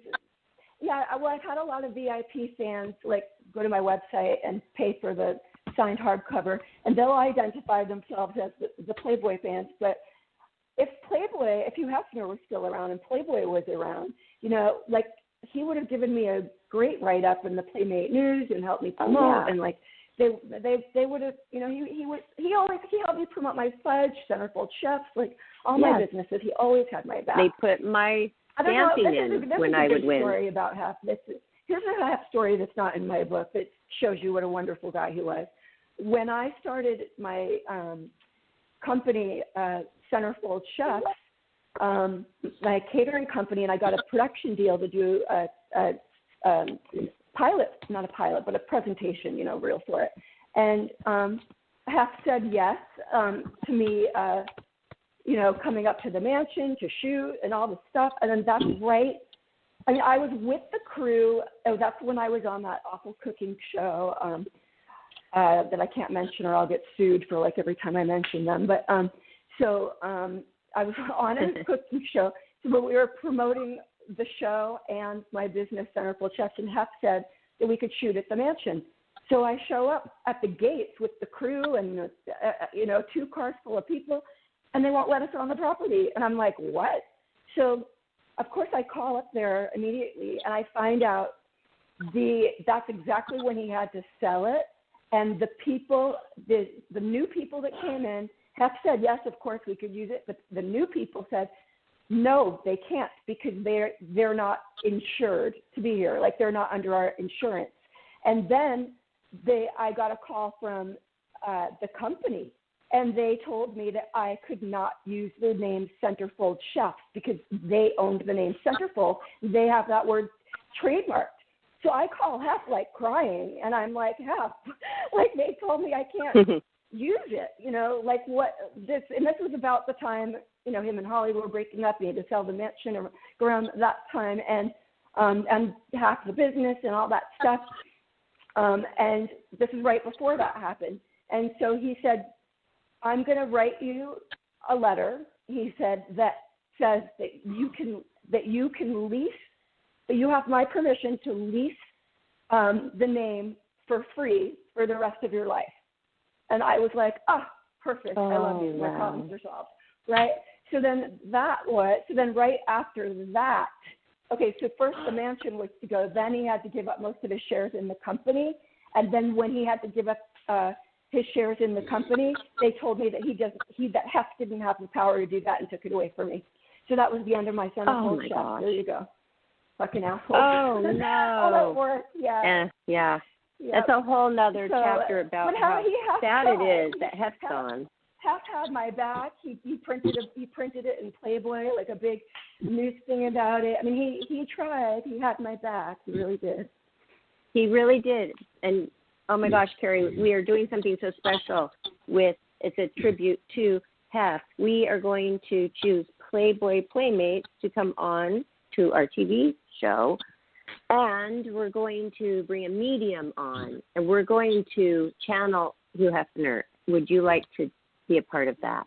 Wow, I would love to do that. Okay. I contacted a medium right before COVID. Her name is Tara. Before you knew it was going to happen? No, this was years ago. It was actually, I don't know if you remember Morgan. He was Keith's stepson, a good-looking young kid that was always at the mansion. It was, his at the time girlfriend's mother is a medium, and so I was kind of like just putting off for years. I more wanted it so I could connect with Eric and let go of his spirit, and she, like communicate with him. So I'm still so tied to him, and I need to make a peace with it. Yeah. And I procrastinated for years, and then finally, right before the pandemic, I contacted her. And I was ready to do it, and then boom, the pandemic. So we kind of said, when this is over, we'll get together. Now it's been, 8? I lost track of time. I don't even know how long it's been. Yeah. How long has this been? It's been a long time. 9 months? 10? I don't know. Since March. Let's see.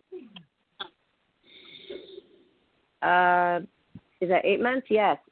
It's been that long, and people are just now. That's why I went to Vegas, because they had canceled the Vegas weekend fun, which was supposed to be in April. So people are just now rescheduling again? Like I'm in a little bubble here. I don't even know what goes on. I don't even know what goes on like down the street. It's not as many people, but I like it like that. So do you have to social distance and wear masks and is it hand sanitizer everywhere? Yes, but it's not social distancing. That's up to you. But if you have your mask down, they're right on top of you, and they will have a mask for you, and they hand it to you very nicely too. They're not rude. It's wonderful. They're so happy, these employees, that you're there, because that's their livelihood, and they would say, thank you for coming. Please come back again. We need you, and people are very careful there.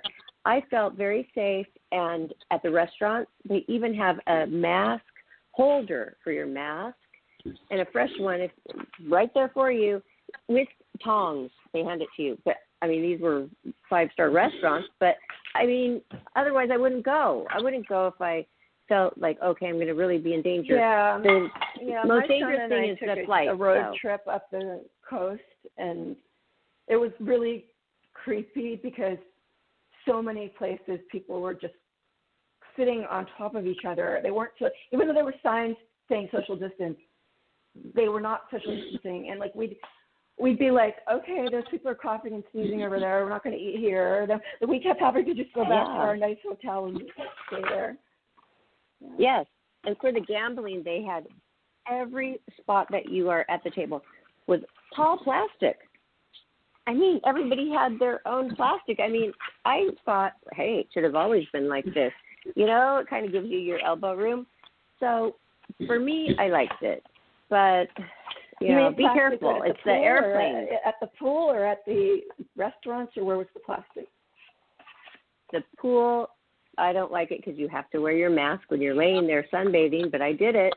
And then it's just cover the my same, face but anyway, not many so I don't get any sun damage. Yes. I just did it because the other people were there. I do not like sunbathing. It's a waste of time. I don't like it, but I did it. So, but what I wanted to have was a really great meals at my favorite restaurant and just get away, just try to have fun. So can you eat indoors in Vegas? Oh, yeah. Oh, definitely. Full. The restaurants are all booming. Mm-hmm. Wow. And my favorite bars. And it's so much better because you can get a spot. Really? It's not crammed everywhere. Oh, I actually really liked it. Mm-hmm. The way it is now. Yeah. So that's that. But okay, thank you for staying on longer. There's so much to cover with you, Carrie. And we thank you so much for coming on, and we're excited to have you on our TV channel, Life Laughter Happiness, on Roku. I'm excited in the near future.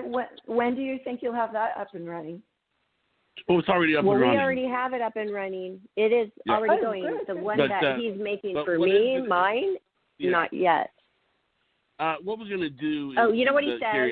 Carrie, hold on. Johnny, hold on. Johnny says, as soon as I come up with a title, so maybe you can help me, Carrie, come up with a title. And Johnny, please do not say the titles on air right now. And maybe you could, because, you know, you're very good at it, obviously. So, yes, and it'll be my own TV channel where I could just have whatever I want on. Sometimes if you privately tell me, we'll have a powwow about it, and I'll see what I can come up with. How I came up with Unrated, don't even ask. I was just walking, like, down my hallway one day, and all of a sudden it just, like, popped in my head. And I was like, wow. I ran to the computer really quick and searched to see if anybody else already used that, and they didn't. I was like, I can't believe it. I couldn't believe it either. I know. And then I went to, and, you know, you can't copyright a book title anyway, so I could have used it if someone else did, but I just didn't want to, especially like The Naked Truth. I wanted mine to be different. And, so but then it was kind of tricky, I'll tell you, because I got red flagged by Amazon, and like they put me in the erotica category. And when you're in the erotica category, they will not, like, if you search for the book, you can't find it. It's against their policies.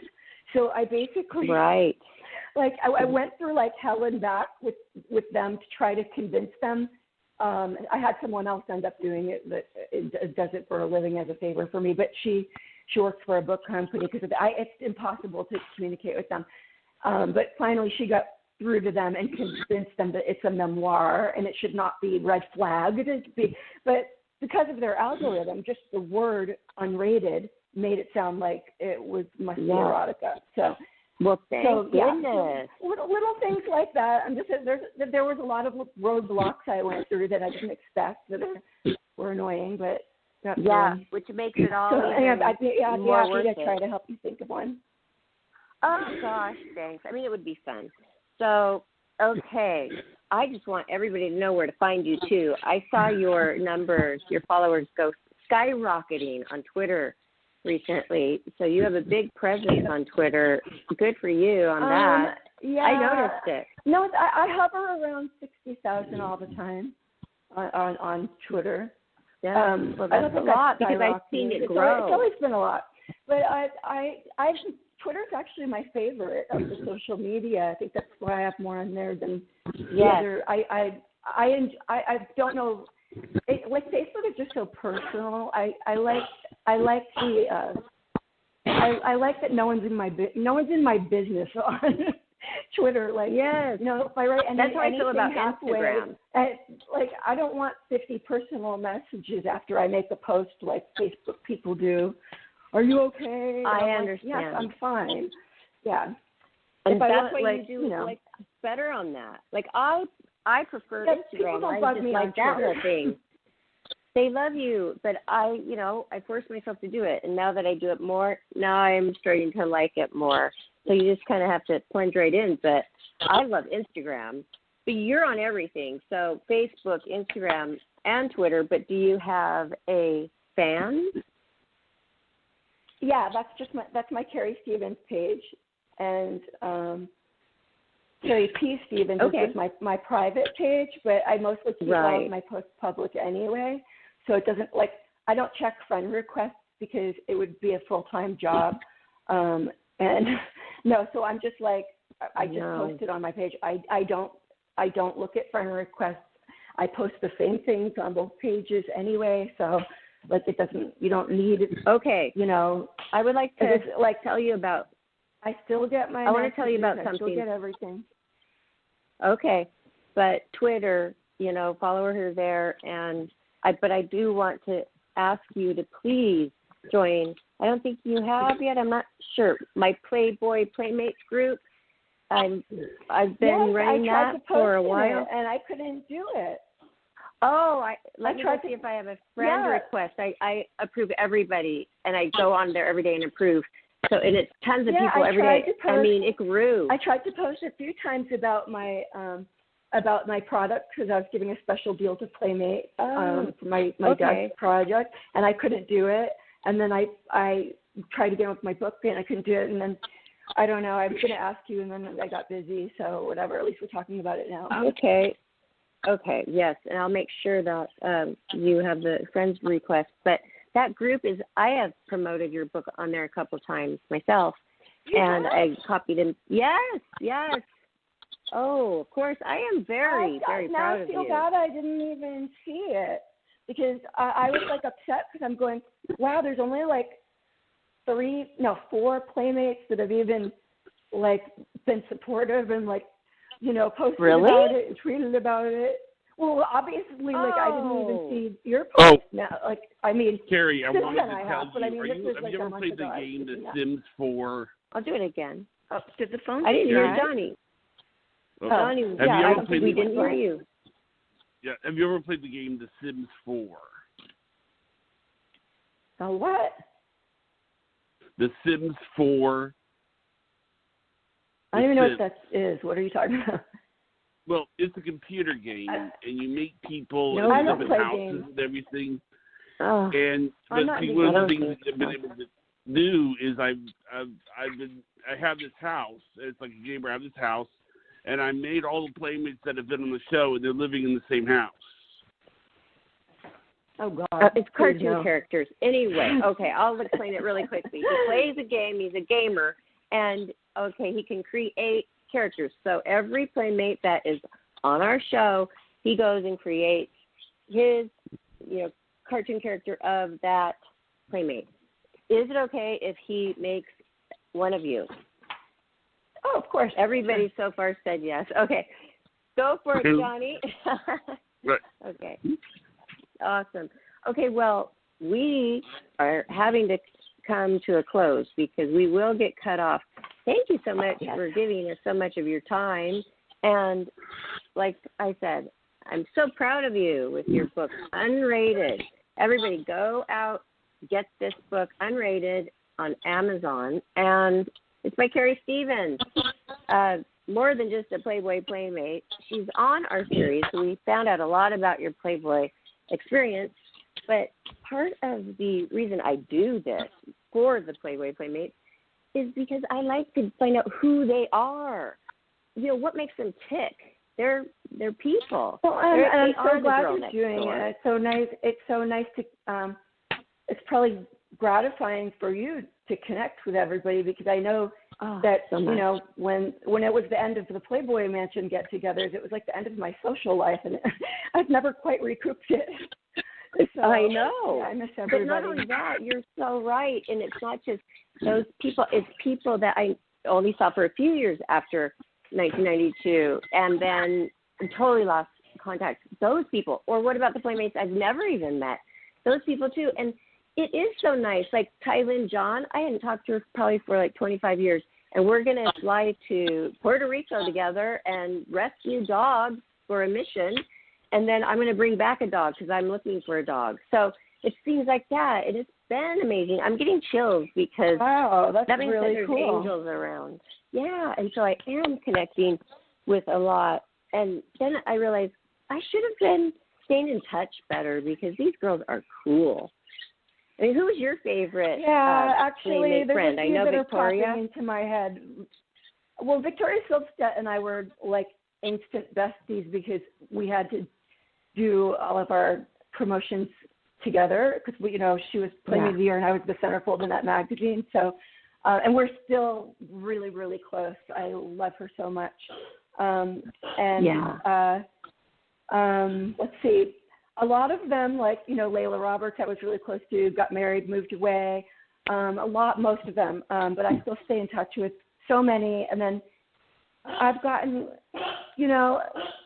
through social media, I've actually gotten closer to some that were shy and quiet, like Jamie Farrell.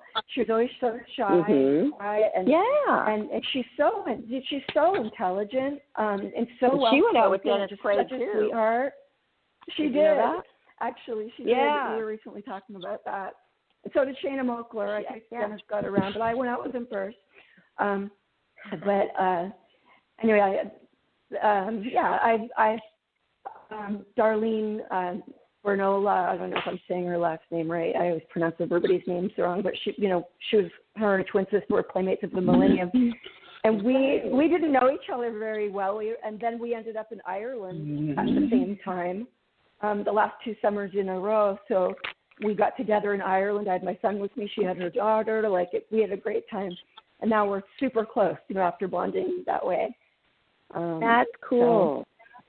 And, it's something special about the playmates. And that's why we call each other, I guess we call each other the Playmate Sisters. A lot of us do. But you personally have been mentioned by a couple of playmates we've interviewed. When I asked that question, who's your, close playmate friend, and who do you like? And they, a couple of them said, I love Carrie Stevens. Really? Thank you for telling me that. Because I'm not going to name the person because I don't do that. But there was actually a couple of playmates have done this to me. One just the other day actually left me a voicemail telling me that I'm awful, terrible, and everybody hates me, and the world hates me, and I was like crazy. And then, then she tried to claim she didn't do it, but it's her voice and her phone number.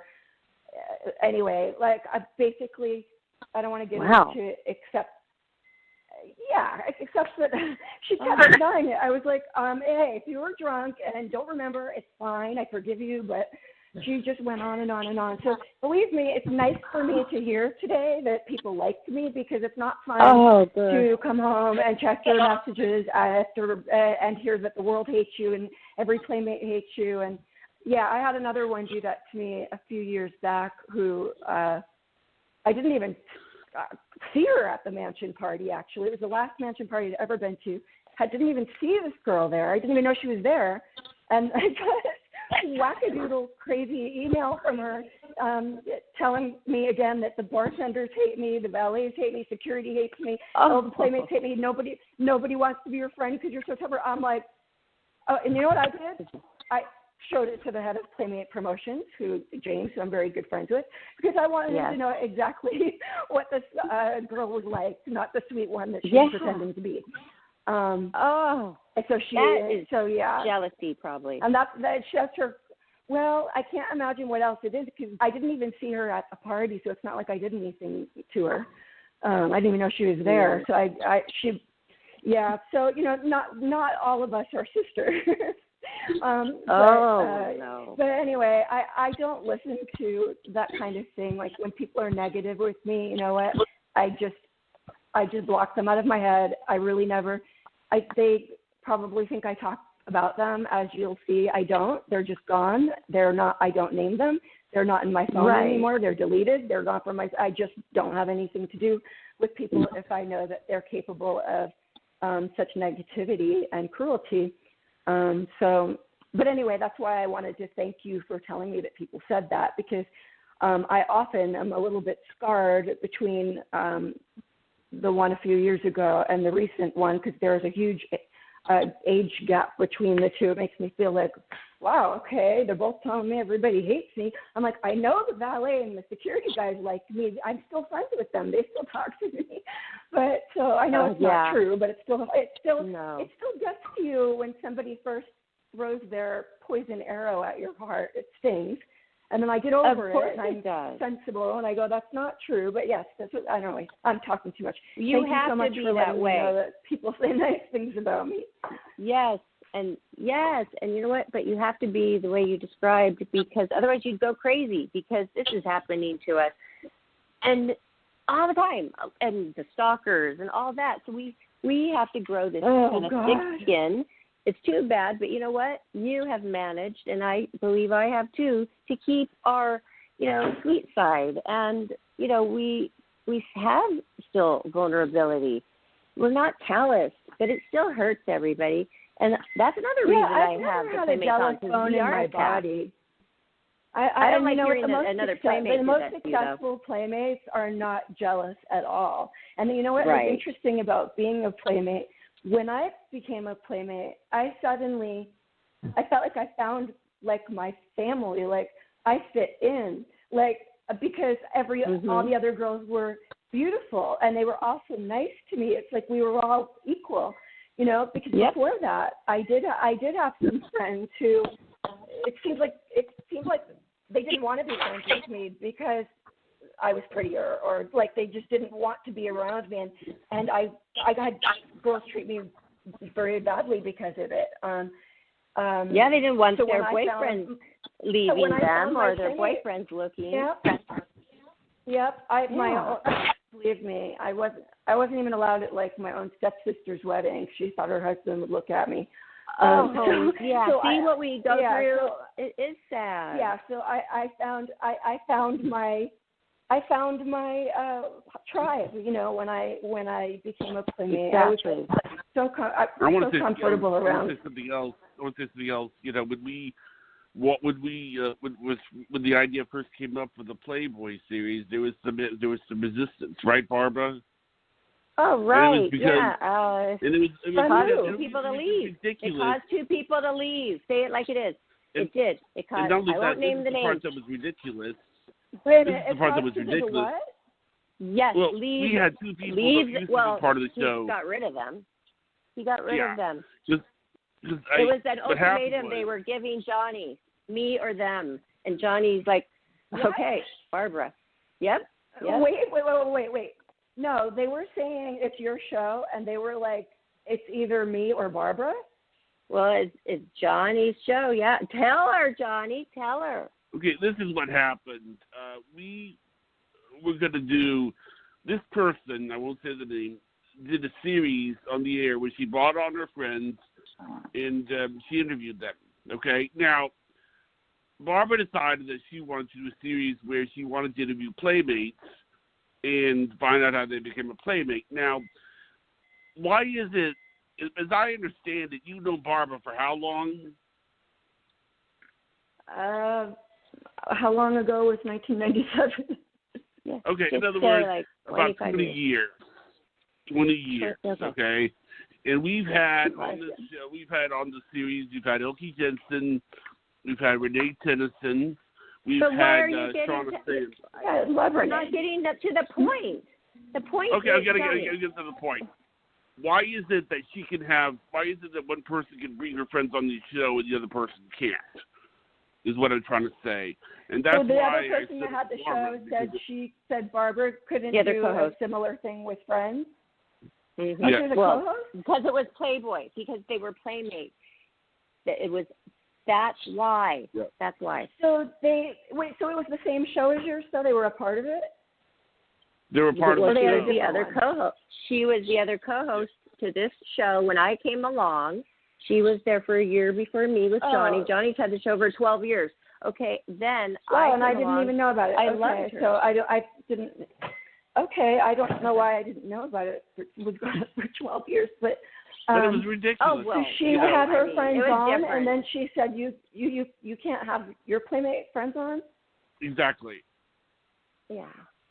But wouldn't it be the more the merrier, the better? Or she? Well, apparently that isn't what she was thinking, and it just is no, ridiculous. she was intimidated. So, yeah, it really. to be honest, it really made me sad. But the truth is that I'm not going to tell Barbara not to bring her friends on. That's stupid. Well, also, it's the biggest brand in the world, or the second biggest brand in the world. Why not use it? You have a Playboy Playmate on there who could bring all of this. I mean, I designed the website. Yeah. I got them on Twitter, Instagram, Facebook. They had nothing. And I did all this for them. And then you're not even going to get the cherry on top and use, what I have to offer.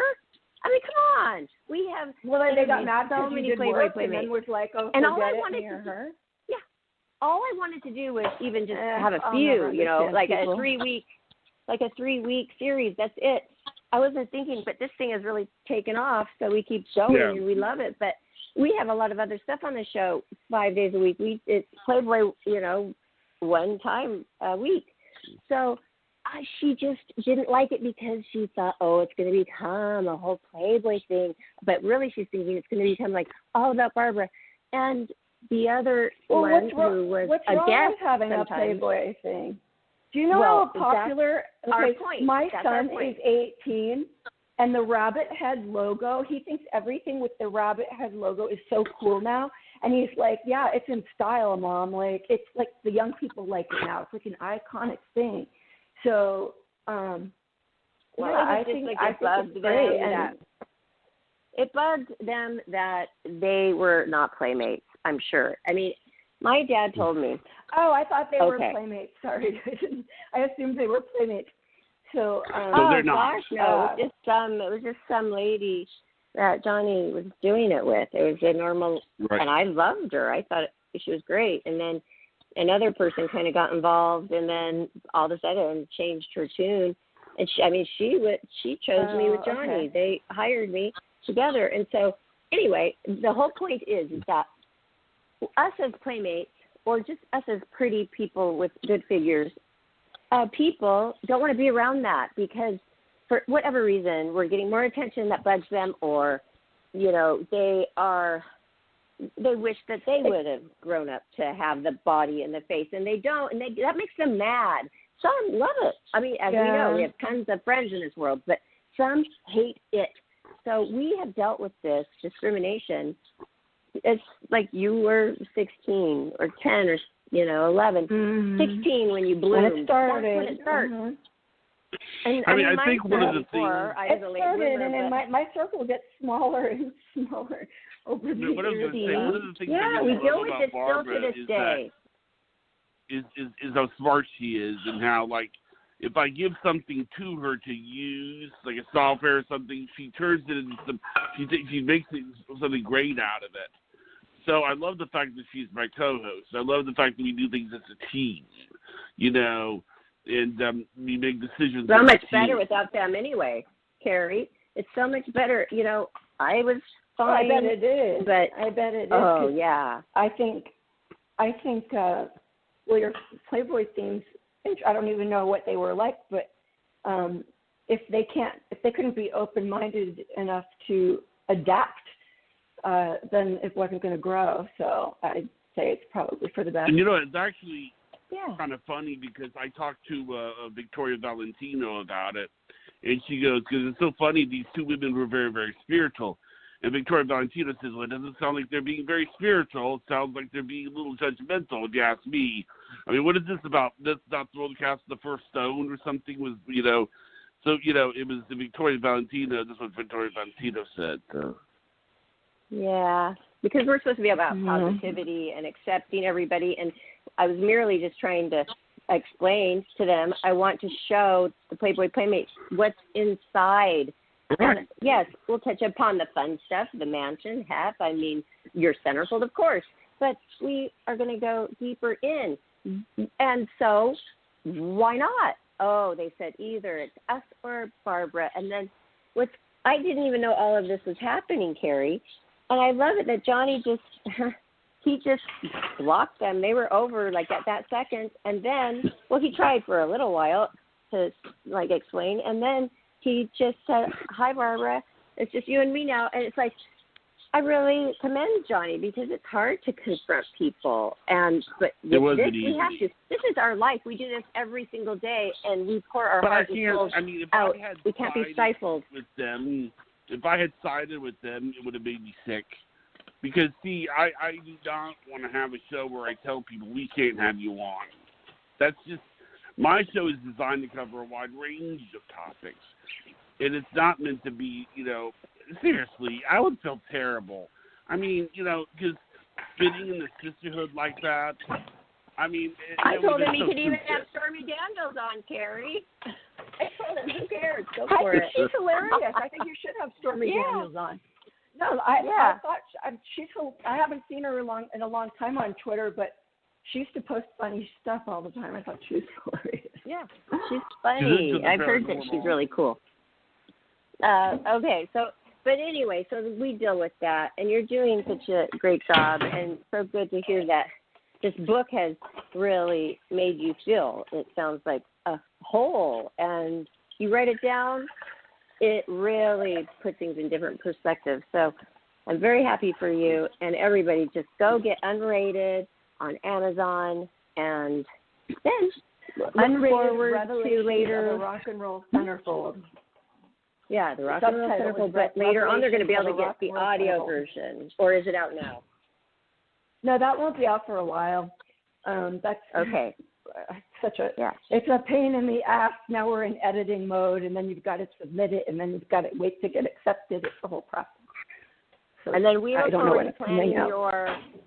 Okay, and there's a lot that goes in it. Okay, and we're looking forward to on Life After Happiness on our Roku channel to having a bunch of Playboy people to come on and give you a congratulations party and a book launch. Virtual book party. Virtual book, and everybody's having to do stuff like that, so we are too. And that's a cool idea. Yeah, so in the beginning Carrie. when this happened, people asked if I were just going to have one, and I said I didn't want to do it on Zoom, and I was just going to wait. But I think I might be waiting like years, so we should just have it. Oh, okay. We can just do it. Well, we can do it however you want to. So, yeah, I didn't want to take away from what you were going to do if you were going to do it yourself, but we have a platform for you. I'm not doing anything. I have no plans. It's good because Johnny takes care of everything. Do something. Well, it sounds like you are staying pretty busy, Carrie. You are. And please come down visit me. I don't have corona. I would love to. I know we need to plan that, pick a day, figure out when is a good time. Yeah, or, spend the night for a week, a weekend. Oh, yeah. Definitely. I'll come and spend the night. Okay, awesome. It's very cozy here. So we'll talk privately about that. Okay, so everybody, you're going to be able to listen to this show again if you came on later, or listen to it again. I always do. Find it on our YouTube channel, Life, Laughter, Happiness, YouTube, and subscribe for free. You never know how long that's going to last. And follow us on Twitter, Instagram, and Facebook, and drop us a line and tell us how you like the show.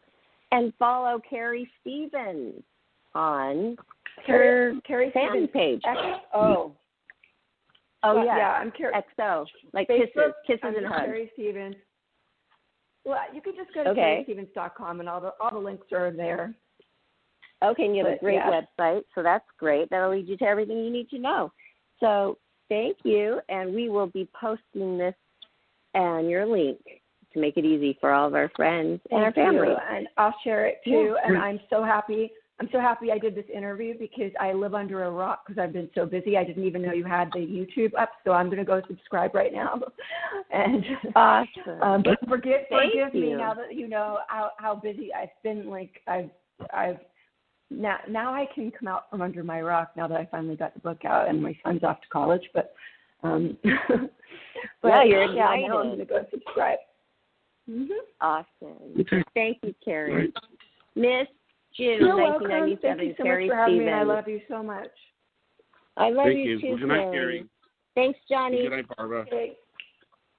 Good night, everybody. Good night.